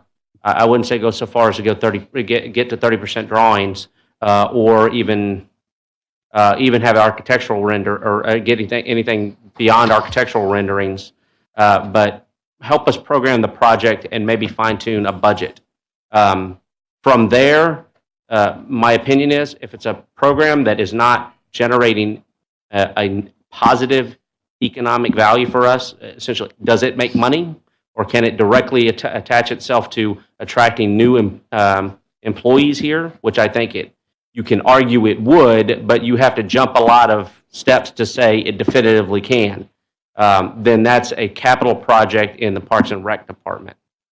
So I think that's, if we want to proceed with this project, if that's what EDC should do, if the EDC board would recommend, my direction would say, let's limit EDC's investment and that sales tax value into progressing this at a minimum cost to EDC, such that we can find what that value would be for our capital project, and then program it with all our other parks capital projects. I guess in summary, because it's not an economic driver, I can't support this being an EDC project. So I appreciate your presentation. I hope that we can find a way potentially to move forward with it. I hope that maybe some further investigations would lead towards maybe some more optimistic financial outlooks. Maybe if it's not. You okay, Tommy? Did you get him? Maybe it's not in year 5, maybe in year 10. Maybe we can do some models to find out what happens when this stabilizes. I can't ignore the fact that after year 5, the new paint on this wears off. There's also other unpredictable things. Is there a similar facility built around us? How does that affect us? I know those things are difficult to model, but if we're looking at 20-year loss on this, we have a couple of those facilities already. I don't know that we're in an economic status where I want to continue to invest in projects at a loss. I'd like us to try and invest in projects at least from the EDC and value that's coming back to us. Those are my comments, Mayor. Reed? Oh, I'm sorry. Yeah, I'm pretty much in agreement on that. And we have the natatorium. That's not a profitable facility for us. So I don't know. It doesn't make sense for us to get into another one. But my other question would be on your statistics that you did. Is there anything that talks about people that are coming to a venue here, but maybe they don't want to stay in Pearland because Houston is really close and they have a lot of nightlife stuff in Houston? so they'd rather stay in Houston than here. Yeah, there are a couple of ways that we buffer for that. That's leakage, right? So Pearland, hypothetically, Pearland invests. Does Pearland recognize all of the economic impact? We take it's not 100% of the people that come from more than 90 minutes away. It's a portion of those people within our analysis. So we do account for some people not staying here or not spending all of that money here. There is a pretty safe buffer in there based on real world economic impact and surveys that we run. We run hundreds of events per year at our facilities, and we've got hundreds more from surveys and information that we calculate and we look at and make sure that our models are reflective of real world actual economic impact and circumstances. Thank you. Reed? Thank you. So one of the things that stood out to me was in your presentation, you said that y'all like to focus on public-private partnerships. And that's one of the things that I would like to see, maybe if you can go back out. I mean, if this is going to go any further, I would like to see that. I mean, I looked at the top 5 nearest competitors that you had listed in your presentation, and all 5 of them were private, 100% private. So I'd like to see if, I mean, if at all possible, you know, if y'all have done that due diligence, it would make more sense to me to find a partner in that respect to go down that avenue. If the market is indeed strong, it seems like it wouldn't be that difficult to find somebody. Fine-tune the model. One of the things that kind of came to mind whenever I was looking at this was, are there any other further integrations that we can build into this? I know we could do basketball, volleyball, but, you know, even the possibility for a presentation type facility where people can have, you know, teaching theater type stuff. There's many things we can do, I think, to further encourage use of a space like this if it is going to be taken on by the city to provide any type of subsidy at all. If it ever comes to that, I think we should give ourselves the best opportunity to have multiple uses. And then as far as some of the comments on you know, active kids and things like that, I mean, these are kids are going to be doing tournaments, things like this are already active. It's just shortening their commute, I think. So this, to me, doesn't really fit the bill like an open space would, where it encourages kind of overall recreation. This is more, to me, this is another opportunity for additional RSAs to come into the city. I don't know that that's the kind of, for me, I don't know that that's the kind of park space that we need. I think we need more just opportunity for people to be out in the community, to get their exercise, recreation, things like that. But then just the numbers just are really hard to swallow. So if it goes beyond where it is now, I would really like to see more of an emphasis on trying to find a private entity to come in and really hold our hand, walk us through the process, and see if we can get some of the numbers to work, integrate a couple more uses. I just, you know, we always talk about, Councilmember Reed mentioned the sidewalks and the streets earlier, and it's always this $1 million, you know, and it's another 1.4 million. So, yeah. All right. If I can, just 3 very quick comments. Number 1, that's the goal of this presentation, right? Is not to tell you you should or shouldn't do it, but what's the reality? If we do it, what will that end up being? Number 2, in terms of public-private partnership, I'll say 2 and 3 together, right? The defined parameters of our project were to look at sports and recreation. In reality, the fastest facility type in terms of growth in our portfolio are more multi-purpose sports and events facilities. We've got some examples that I can show you. I won't go into it for right now, but those that can fulfill both the sports and meetings, conventions, trade shows, et cetera. They're more expensive to build. They do have different components, but many communities that are thinking about sports in one project, convention or meeting space in another project, the combination of the two, like we've done in Hoover, Alabama, like we've done in Rocky Mount in North Carolina, et cetera, is appealing to some communities. And the third piece that I'll mention is just we're working on a number of projects across the country right now that do strategically have public-private partnerships, sports and recreation, meetings, events.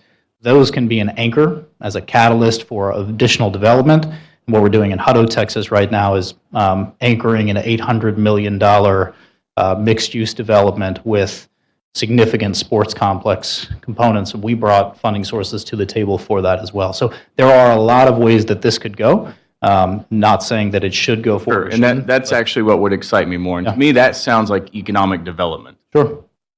This doesn't. So I think that, yeah, if we go down a route similar to that, we had something like that on the table, I would be very excited. Sure. That's all I have. Thank you. Thank you. A little.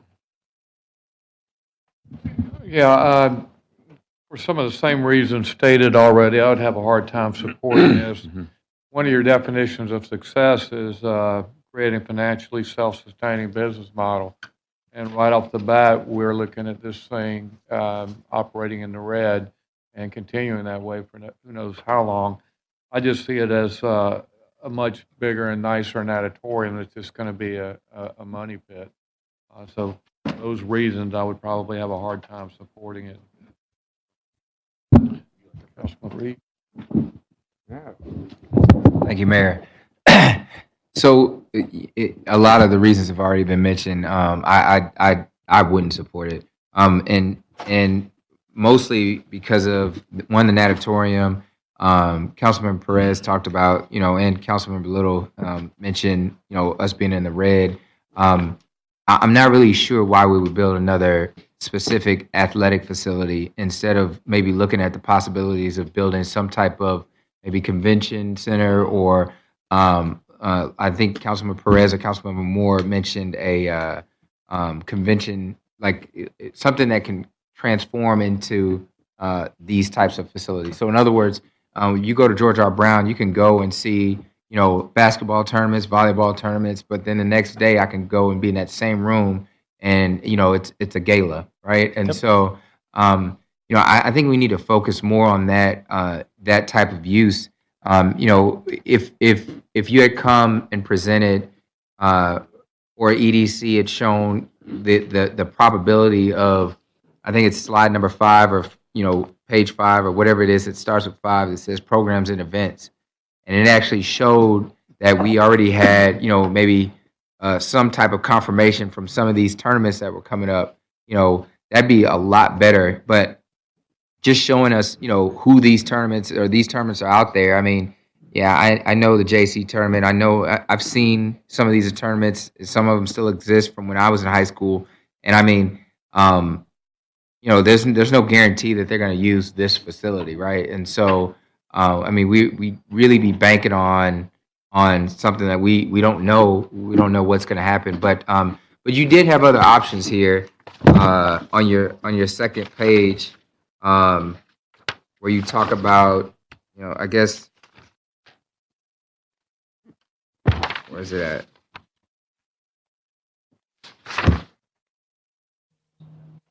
Oh, here we go.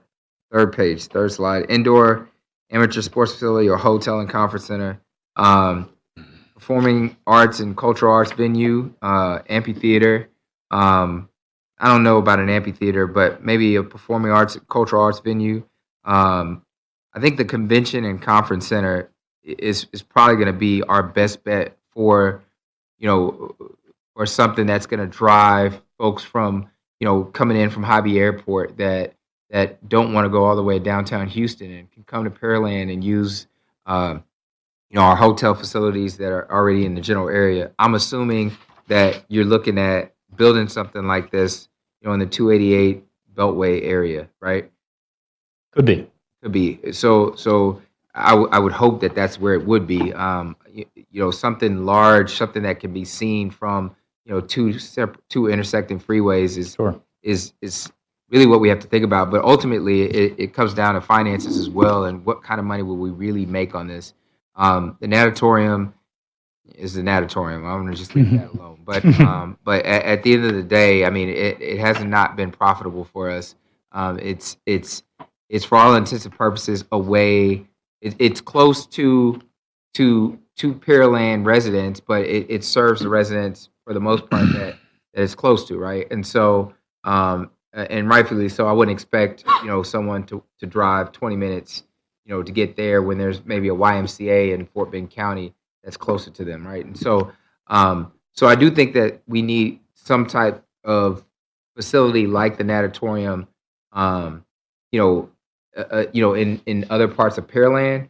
But from an EDC standpoint, I don't think that this is an EDC project. Like Councilman Perez mentioned, this specifically is something that I would see, Chris and his team, kind of getting behind. But EDC, I would see them maybe more of the conference/convention center type venue.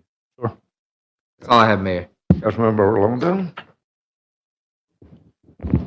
Yeah, so I have a little bit of a different perspective on this. I came in similarly not very excited about this and thinking that I wanted something more along the lines of what's been discussed, and I still feel that way to a large extent. Just going off of some of the comments, though, I think we have to know that all this analysis has already been conducted in the feasibility study that was provided by PEDC, and so they've gone through the options for a convention and visitor center, for an amphitheater, and have run the numbers, and this was the most, this had the best ROI to the extent you can call it that. They all require some amount of public support. Where I come back and agree with the comments here a lot is that what I'm looking for and what Mr. Dansby mentioned up front is that this needs to be an opportunity for us to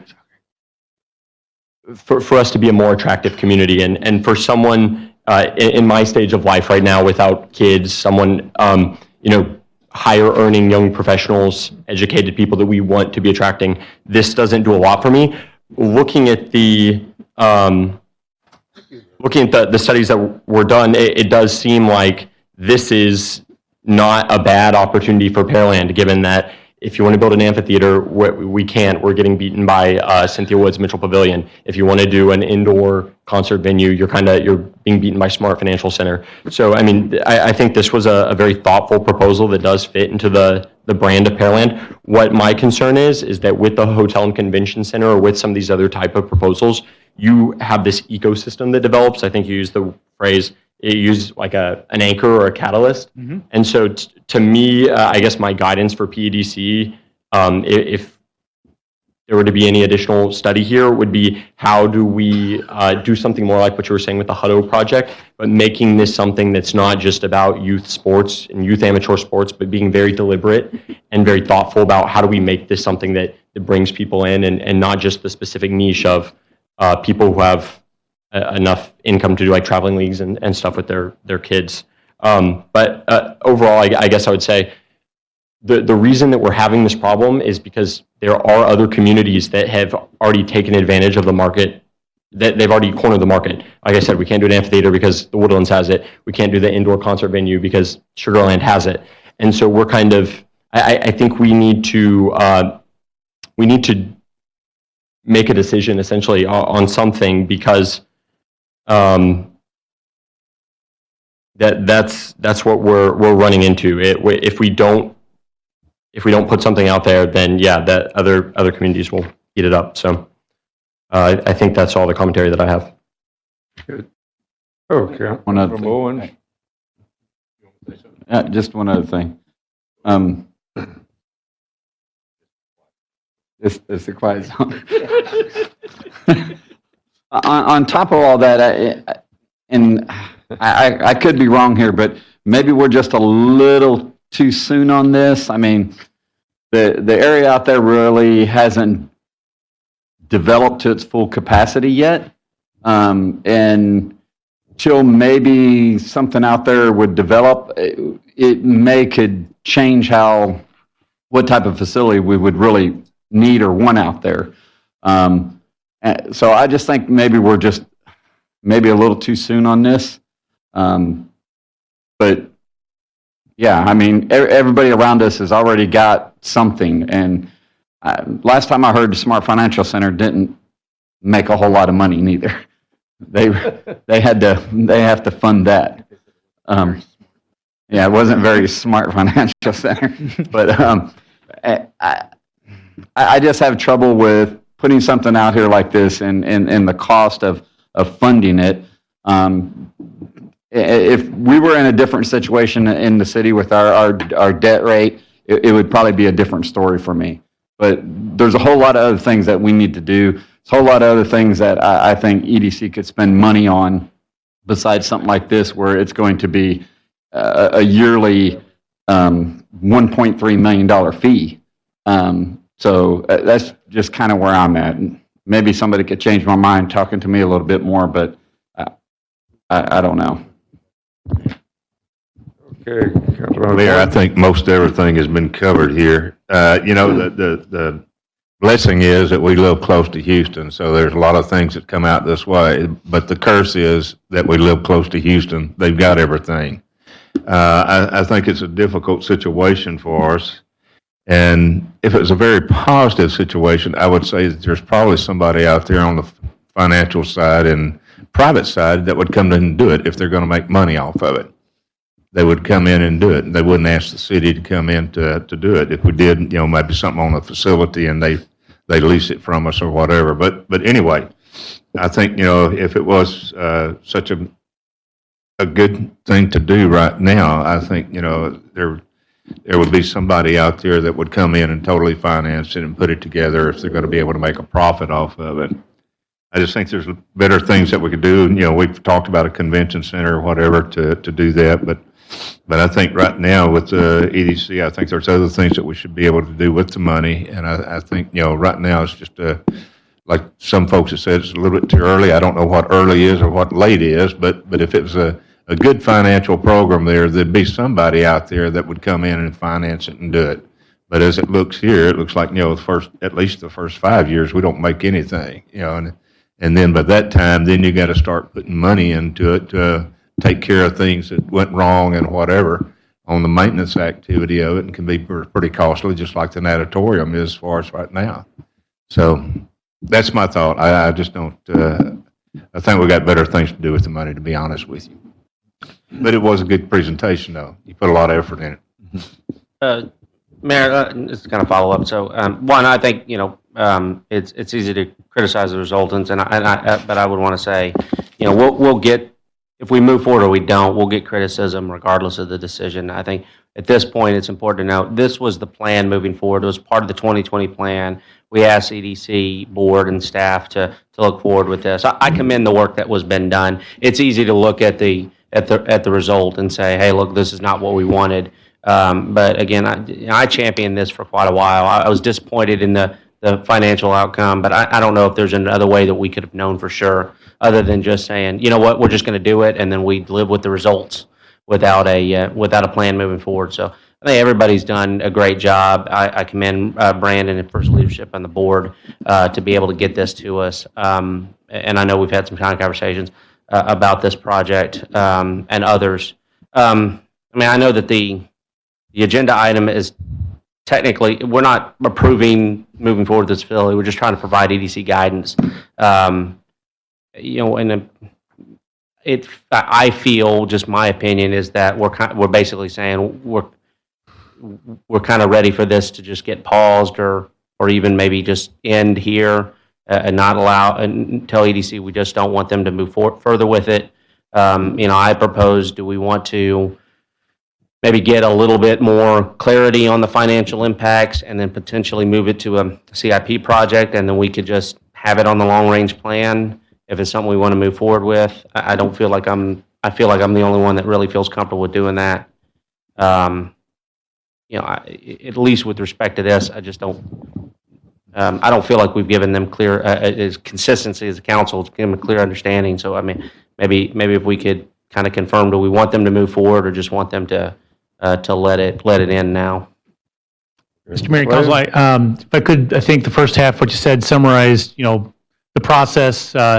This was something that was in the 2020 had checked back here and gave you the different options for the types of facilities, and this was the one that was selected to pursue. You've gotten that report and those numbers, and I've heard that there's a strong consensus. Not comfortable moving forward. So I'd suggest that maybe it is set up to, if council had chosen to recommend action, to have a resolution to proceed next step. But based on the comments, I suggest that we just sort of put this on the back burner and maybe update the financials in another year or two, and revisit that if there's motivation at that time, but I'm just not hearing there's any kind of a consensus to take even a next step with, it would have been alluded to do some more of the engineering, but frankly, I'd be hesitant that we even do that at this juncture, so. I think there were a wide variety of suggestions, some of them, but they made it up. They matched up to each other. And I think it's probably a good idea for Matt Buchanan and our board president to take a hard look at this. And I think there were some people said that maybe it's not too good, that some is overwhelming, and as it sort of gets refined a little better, I think we could probably take another look at this downstream at some point. So it'd probably be appropriate just to. Clay, you could set the time frame when that ought to be, perhaps. I just suggest maybe you postpone action until indeterminate date, and then when there's some council interest, we bring it back in a couple year or two and just see what goes from there. So. Well, or even sooner if it looks like it's a possibility. yeah, we have a long-term strategic committee that me and two other members are on, Member Orlando and Member Little. Perhaps this could be postponed until after those recommendations from that strategic planning committee. And if that committee believes that this is something viable to look forward to at some point in the future, then we could come back and revisit it then. Something that I'm just a little bit concerned about here is I feel like we're kind of just treading water and going over our same tracks, and that's something I think we need to just be thoughtful of. Certainly in the 2017 feasibility study, but I believe in the 2015 update of the 2020 plan, it's discussed that any of these projects like this, any multi-use center, is going to require, it's not something that the private sector is going to come in and do on its own. It would be something that needs to incur some public support. And so as we're talking about what are our next steps, I just think we need to be cognizant of all the work that has already been done and just not trying to reinvent the wheel here. We know that, the numbers are almost certainly never going to get to the point where this is making money, or like you said, the private sector would do that. So that's not me saying how to make the decision either way, but I think that we should just appreciate there has been a lot of work. It's very refined. The models are very good and very considerate. And so we just need to think, what is it that we want to do, and what are we willing to pay for it? Well, I think it's also important, at least the way that I'm looking at this, to take into consideration that the state has kind of changed things as well. I mean, we don't have as much control over our budgetary process as maybe we did moving forward, so that's kind of put us in a different situation now than maybe we were in 2015. So we have to be a little bit more cognizant of the dollars that we do spend, and we commit ourselves to spending in the future. Yeah, I just echo what Member Orlando said. There was a lot of good effort put into this. Right now, I don't think we're in the financial, or at least I don't think council consistently thinks we're in the financial position to really want to move forward with this, but could be something we'd want to look at in the future. We'll go into it knowing that when we do it, we're doing it at a loss. And then maybe it's not in the auspices of EDC because it's not an economic driver. But I think consistently, we know maybe there's something we want to look at in the future, but certainly not want to move forward with now. Again, that's just summarizing what I'm hearing from council. And I would agree with that as well. Obviously, this is something that I would love to see in the city. We can make the numbers work. I'd be totally behind it. Why don't we let the staff, PEDC and the staff work it out and come back with, there'll be a time when they feel they're ready to resurface on this. And I think it has some good options. We've got to do more than what we're doing. And that's what I hope the 2020 upgrade group is going to start helping us out on. So with that thought in mind, why don't we move on with Councilmember Hernandez taking over number 9. Mayor, I think what we'll do is, if I'm correct, Darren, we need to make a motion to postpone to an indefinite time. That would be correct. If the council's intent is to not just vote it down this evening, then obviously then the council could postpone it. Typically, you try to do it to a time certain, but right now, obviously, that's impossible to do. So if you wanted to, if you can do that to a time in the future, that obviously we don't know what that is right now. So motion to postpone or motion to table? The correct motion would be a postponement. Okay, I move to postpone this item. Second. I have a motion and a second. We're in discussion. Here, there's no action. Did I have, is that a second on that? Yes, Mayor. Good. Madam Secretary, I think we have a motion second on this item. Councilmember Moore, how do you vote? Aye. Councilmember Perez? Aye. Councilmember Owens? Oh. Councilmember Orlando? Aye. Councilmember Little? Councilmember Hernandez? Aye. Motion passed 5-0 to postpone. Okay, moving to new business item 9. Councilmember Hernandez, would you present that for our consideration? Thank you, Mayor. Consideration possible action, first reading of ordinance number 1576. So moved. Second. Motion second on the floor. Staff report. Thank you, Mr. Mayor. As you heard at the public hearings that opened this a couple hours ago, we have 3 voluntary annexations. Unfortunately, right now, we have to follow the same laborious process for voluntary, and Mr. Hardy will give you an overview of this one, all 3 of them, actually. Thank you, Clay. Yes, as mentioned in the public hearing, these 3 properties are properties that we will be considering for voluntary annexation. Item number 9 is the half-acre parcel that is part of a private residential property located at 2535 Stevenson Road. And subsequently, items 10 and 11 are part of our surface water plant intentions on the in the southwest corner of our ETJ. And those items details speak for themselves, the 7.2 acres being the Gulf Coast Water Authority owned property and the 93 acre area being the city owned property. I do want to remind council that we do have a correction that needs to be made via amendment, motion to amend for items 10 and 11 because those areas are located on the west side of County Road 48. So again, if when you're making the motion, presumably if you could just make that edit to the motion, that'd be appreciated. Okay. Still on number 9. Council have any question or comment at this point?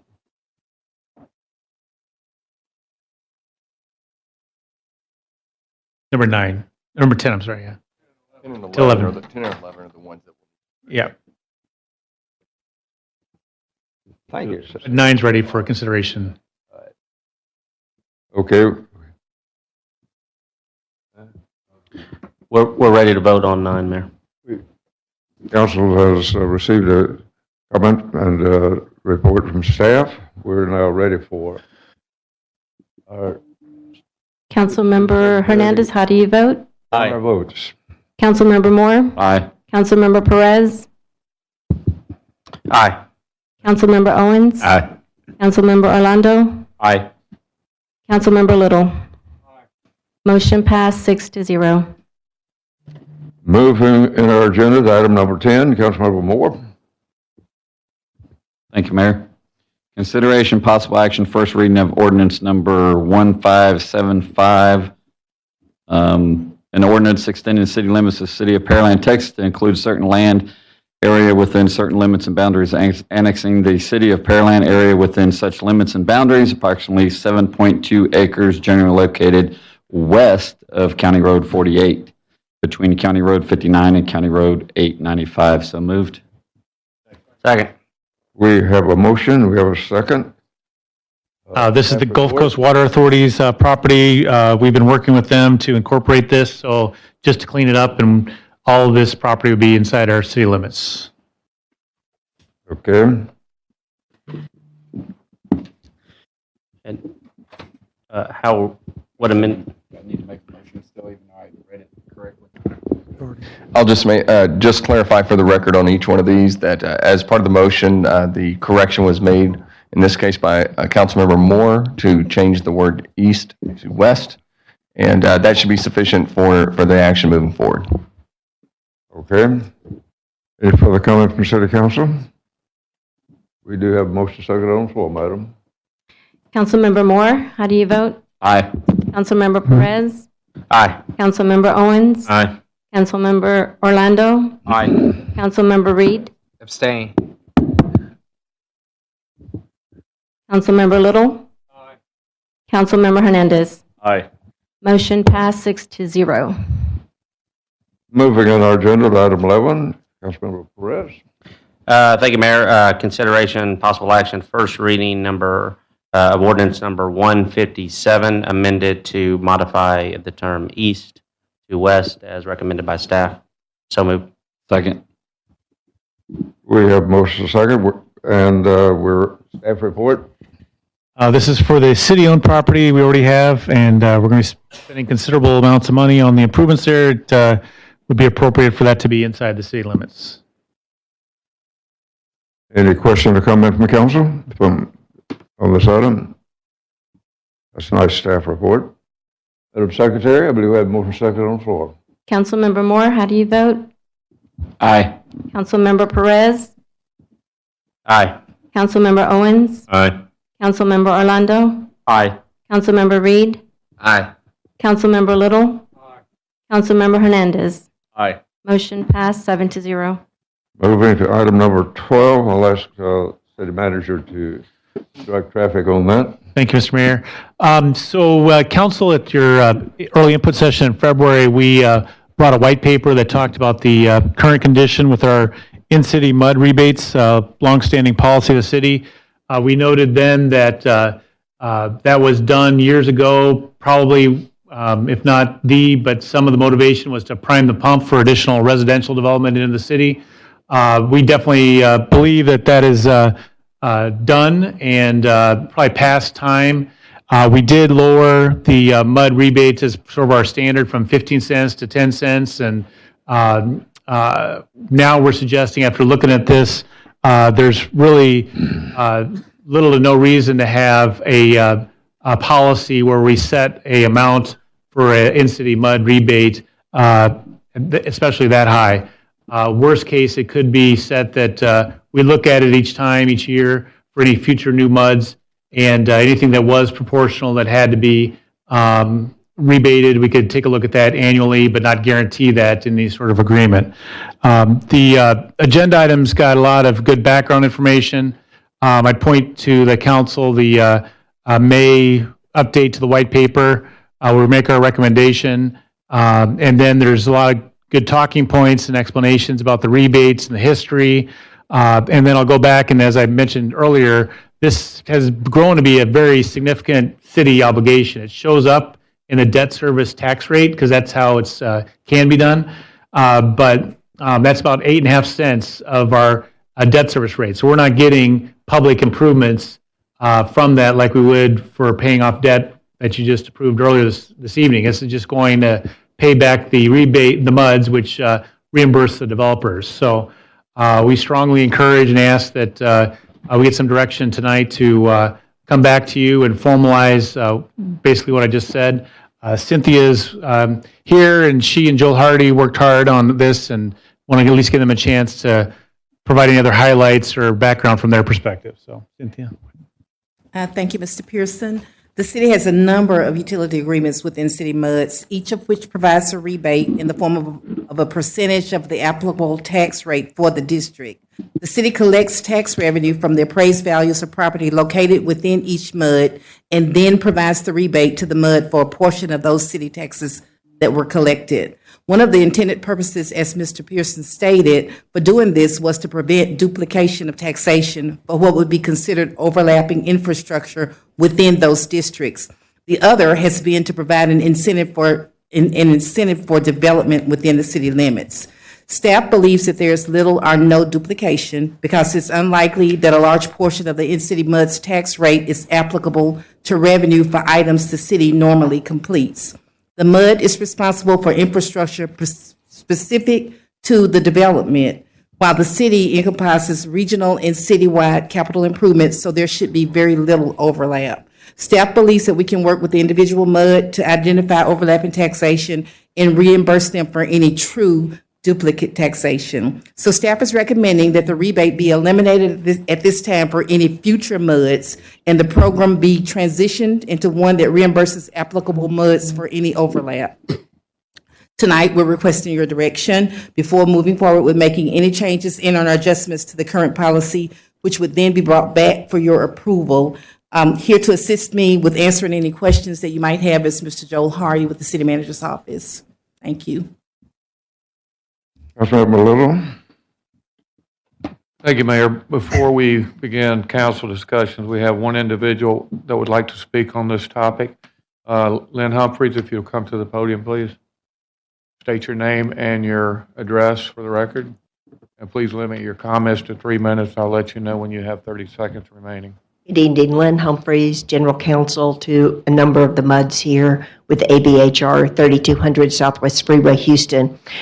I'm speaking tonight. Several of our directors were not able to attend, and so I'm speaking on their behalf. They just wanted you to see a counter perspective of the MUD rebate, and they do appreciate the very thoughtful and thorough information that the staff has provided on this. They're also happy to sit and work with you on what it might be for other MUDs in the future. But the primary purpose of the rebate, certainly one of them was to prevent the duplication of taxes that's been discussed. But it was also to fairly distribute, or try to fairly distribute, the cost of the new public infrastructure that the MUDs build and then give to the city. The infrastructure usually lasts much longer than the term of the bonds. So the city is getting, in effect, free infrastructure paid by the taxpayers of the MUD. If you buy a home in a MUD, the cost of the water and the sewer and the drainage is not included in the cost of the home. In the MUD, the developer pre-finances the cost of the infrastructure. They also pay the impact fees to the city for the regional facilities. And then as value grows, the MUD will reimburse. The rebate is not, we submit, an incentive payment to the developer. In fact, the rebate goes directly to the MUD's debt service account and helps reduce that burden. Their tax rate would have to be 15 cents higher or 11 cents higher to pay the bonds for the infrastructure that it's building and conveying for free to the city. If the combined, without the rebate, the combined tax rate of the city and the MUD might be so high that the developer then has two choices, because he's not going to put infrastructure in for free. That's not what we do here in America. So he can either put the cost in the home. If the home price then gets above the market price, then he will have two choices: cut and reduce some of the other amenities that they're building, or move to another market. The MUD submits that the rebate, the new development should bear some of the cost of the infrastructure, perhaps a large cost, but probably not all of it, and the rebate is a fair way to do that. And all of the MUD directors are willing to serve on the committee if the city would like to establish one where they can roll up their sleeves and try to work. But a formula that's not specific doesn't really, it would not allow the MUDs to put the money in their debt service fund, because it has to be pledged to the bonds to reduce the taxes. That's about as fast as I can make it. Since that is part of the staff discussion, I'll ask him. Yep. Thank you, Mayor. Just one thing I should have highlighted is we also mentioned in February that we need to look at how that the rebate that we're already obligated to, that we're committed to and can't get out of, how that's paid for. Currently, it's been out of that debt service rate, and we highlighted that we want to look at transition it more properly to our water and sewer fund, so it's not impacting the tax rate as it is now. So that's a different piece of this for the existing ones. And then I also want to highlight League City, Sugar Land, these other places. We just haven't found anywhere that's as generous as the city of Pearland's been for as long as we've been on providing these rebates back. And again, if you build your house in or out, everybody pays the same impact fees. So I think that's equitable the way it is now, and nothing's for free. Most of the country doesn't have these kinds of things. They are built into the house prices. I know in the Houston market that's the way it is. But I'll also tell you that from what we've seen, in other parts of the Houston market, they don't have this, the city hasn't been this generous with the mud rebates. So we're very confident and would suggest that time has passed and we don't need to keep providing the very thick rebates guaranteed in the agreements that we have been to this date. And I don't think we need a committee. I mean, we've talked about it, the agenda item and the white paper and everything else is, council saw in February and, we can bring you something in July and move on. That's complete your staff report? Yes, sir.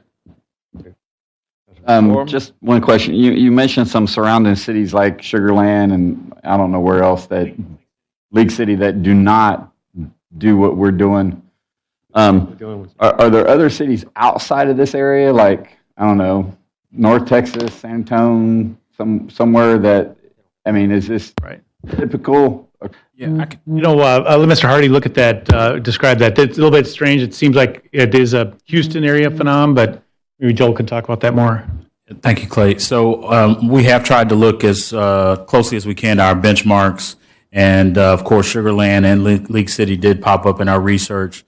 Sugar Land does have a policy that on the surface is fairly generous. It's 50% of the in-city taxes that are paid in the mud, but the overall amount that they budget for is more like $1.8 million, which compared to the outlays that we encumber are much larger. And League City has for years been trying to deal with the issue of in-city mud rebates and getting some of those to go away because the communities are fully built out. And it's really time for that program to end, I think, in a lot of places. And in our case, we're not talking about totally doing away with recognizing the cost encumbrance that the MUDs incur when they have situations involving overlap. But we want to be able to document our efforts, look at that very closely, and make sure that we are as close to exact as possible when we do that. And, the incentive portion, we believe, from staff standpoint, has kind of outlived its value. The city has been developed very kindly, and we're probably close to 80% built out. So our recommendation is to do away with it from that standpoint and, again, conduct business more along the lines of a reimbursement approach.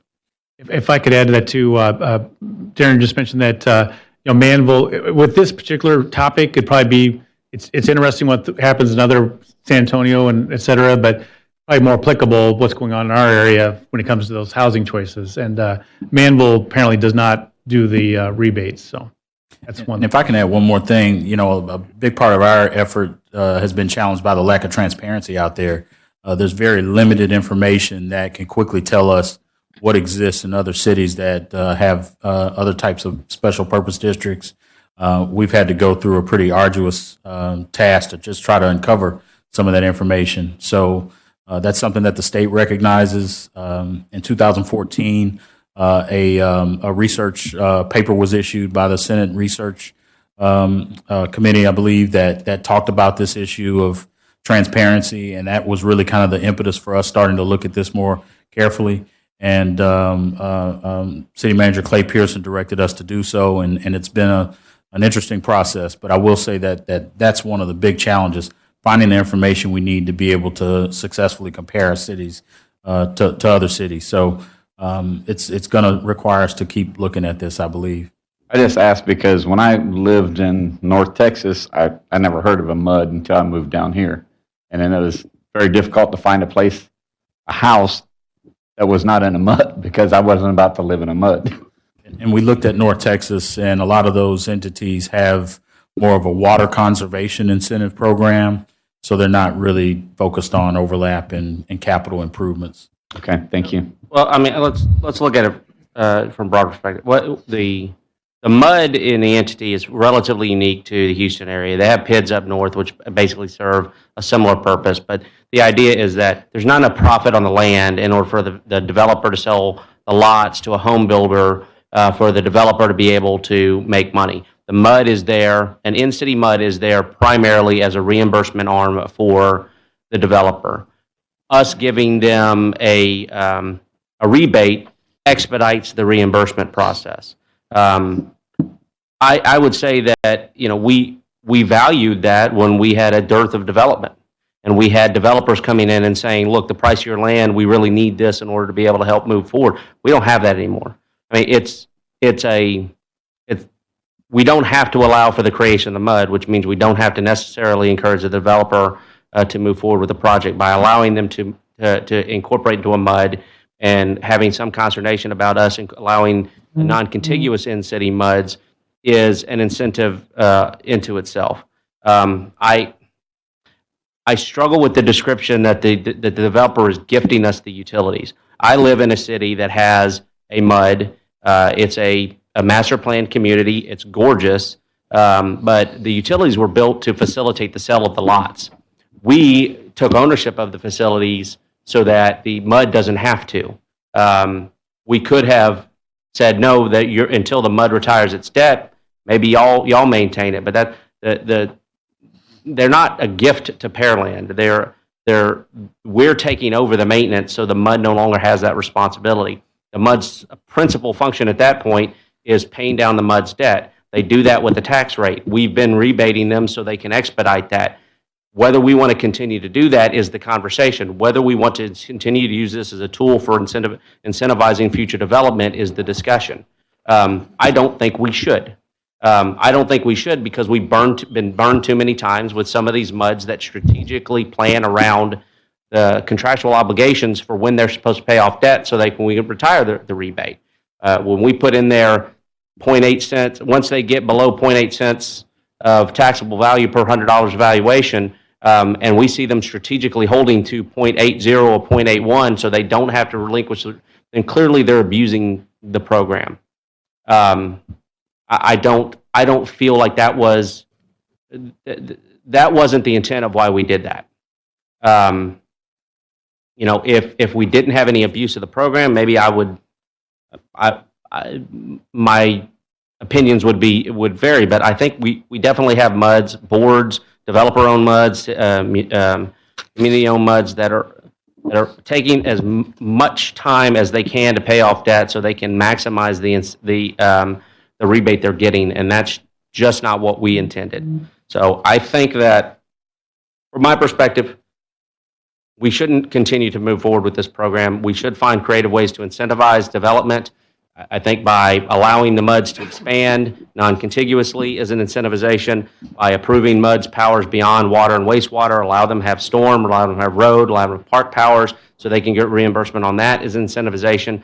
I think that is enough in and of itself that they don't necessarily need the rebate. If they can't afford to buy and develop the land, then the land value will go down and things will equalize. The market will correct itself, or we won't have much more development. We get 10, 15 years down the road and we don't have any development, we want to reintroduce this because we want to incentivize again. We certainly have the ability to do that. Right now, I agree with staff. I think we need to forego this program from now on and let the developers get reimbursed through just the MUD taxes and no rebates from us. That's my thoughts, Mayor. Any other comments from council? This one. I just had a quick question.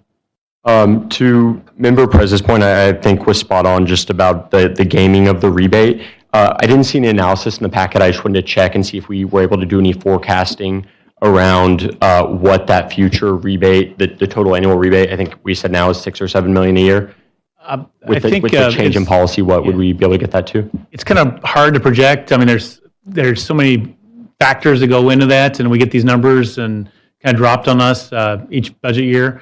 I think in the projection for the debt service, we showed $8 million out there on straight lines. So I think that's about as best as we can do. And that's our existing obligation, $8 million from the city. Gotcha. So just given the fact that we need to adhere to the agreements already in place and the fact that there's considerable ability of the MUDs to be flexible about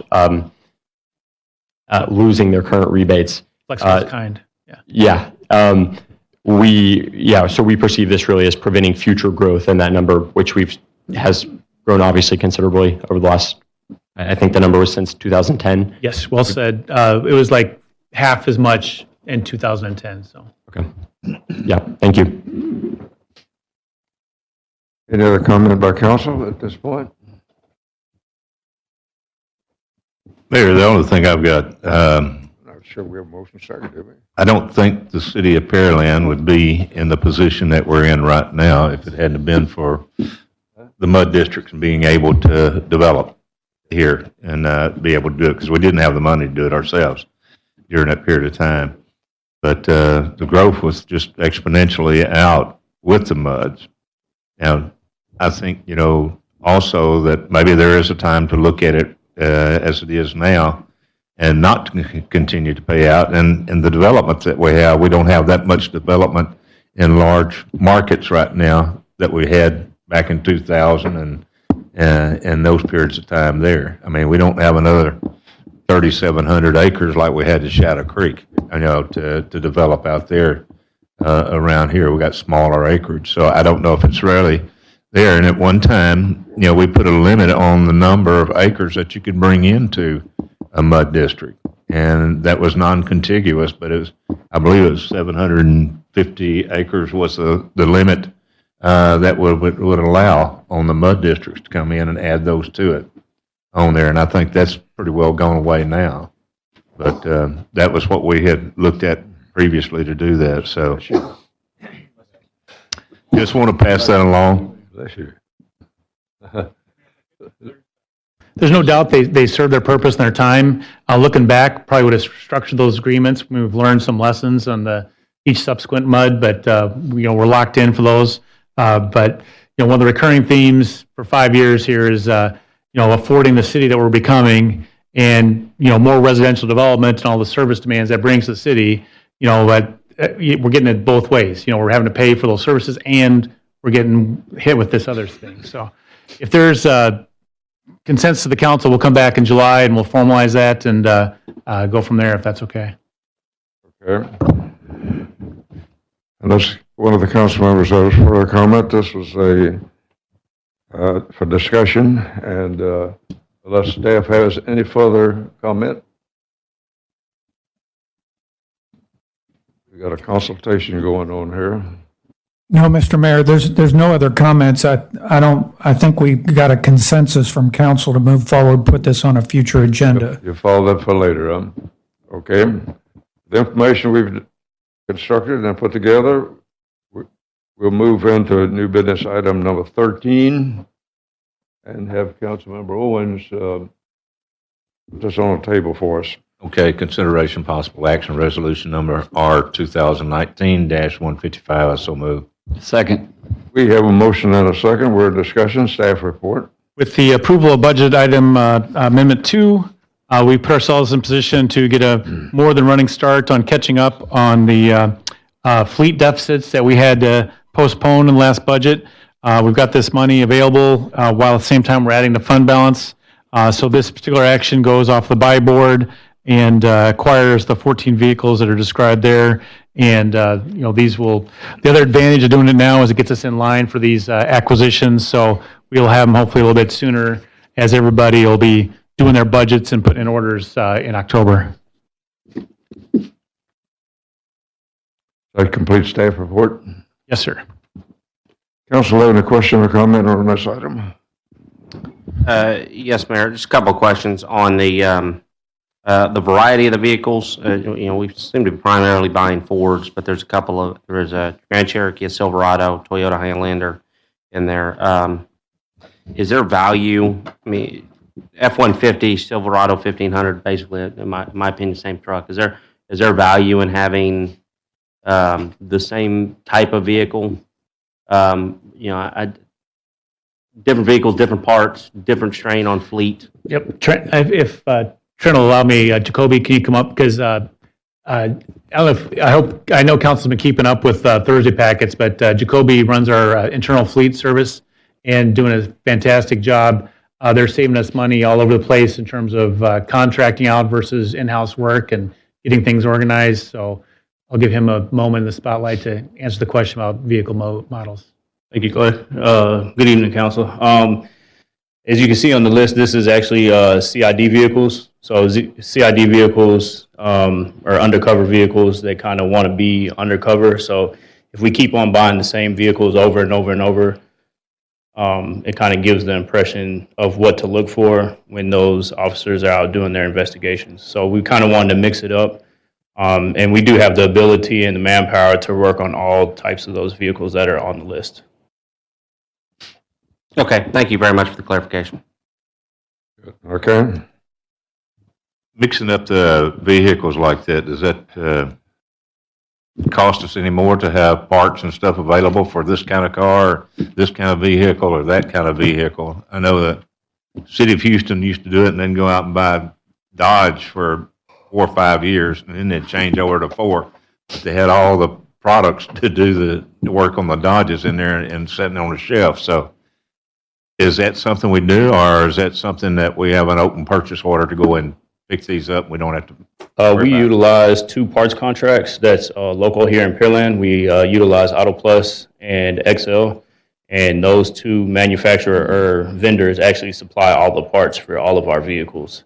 There does come a time where we have to order outside of those, but we have PO set up for certain vendors for specialty parts. Okay, so we don't keep a lot of parts on the shelf in there. We keep all the main stuff like oil changes, filters, belts, headlights, tail lights, just the major components. But if like a condenser goes out or something, it's a 24-hour turnaround, sometimes even shorter if we go through our auto parts contracts. Okay. Any other comment from council? We believe I have a motion and a second on the floor, Madam Secretary. Councilmember Owens, how do you vote? Aye. Councilmember Orlando? Aye. Councilmember Reed? Aye. Councilmember Little? Aye. Councilmember Hernandez? Aye. Councilmember Moore? Aye. Councilmember Perez? Aye. Motion passed 7-0. Moving in our agenda to item 10, Mayor Council issues for council discussion. There were none. Item 11 is other business. There is none. Item 12 is adjournment, which I shall do at 9:32.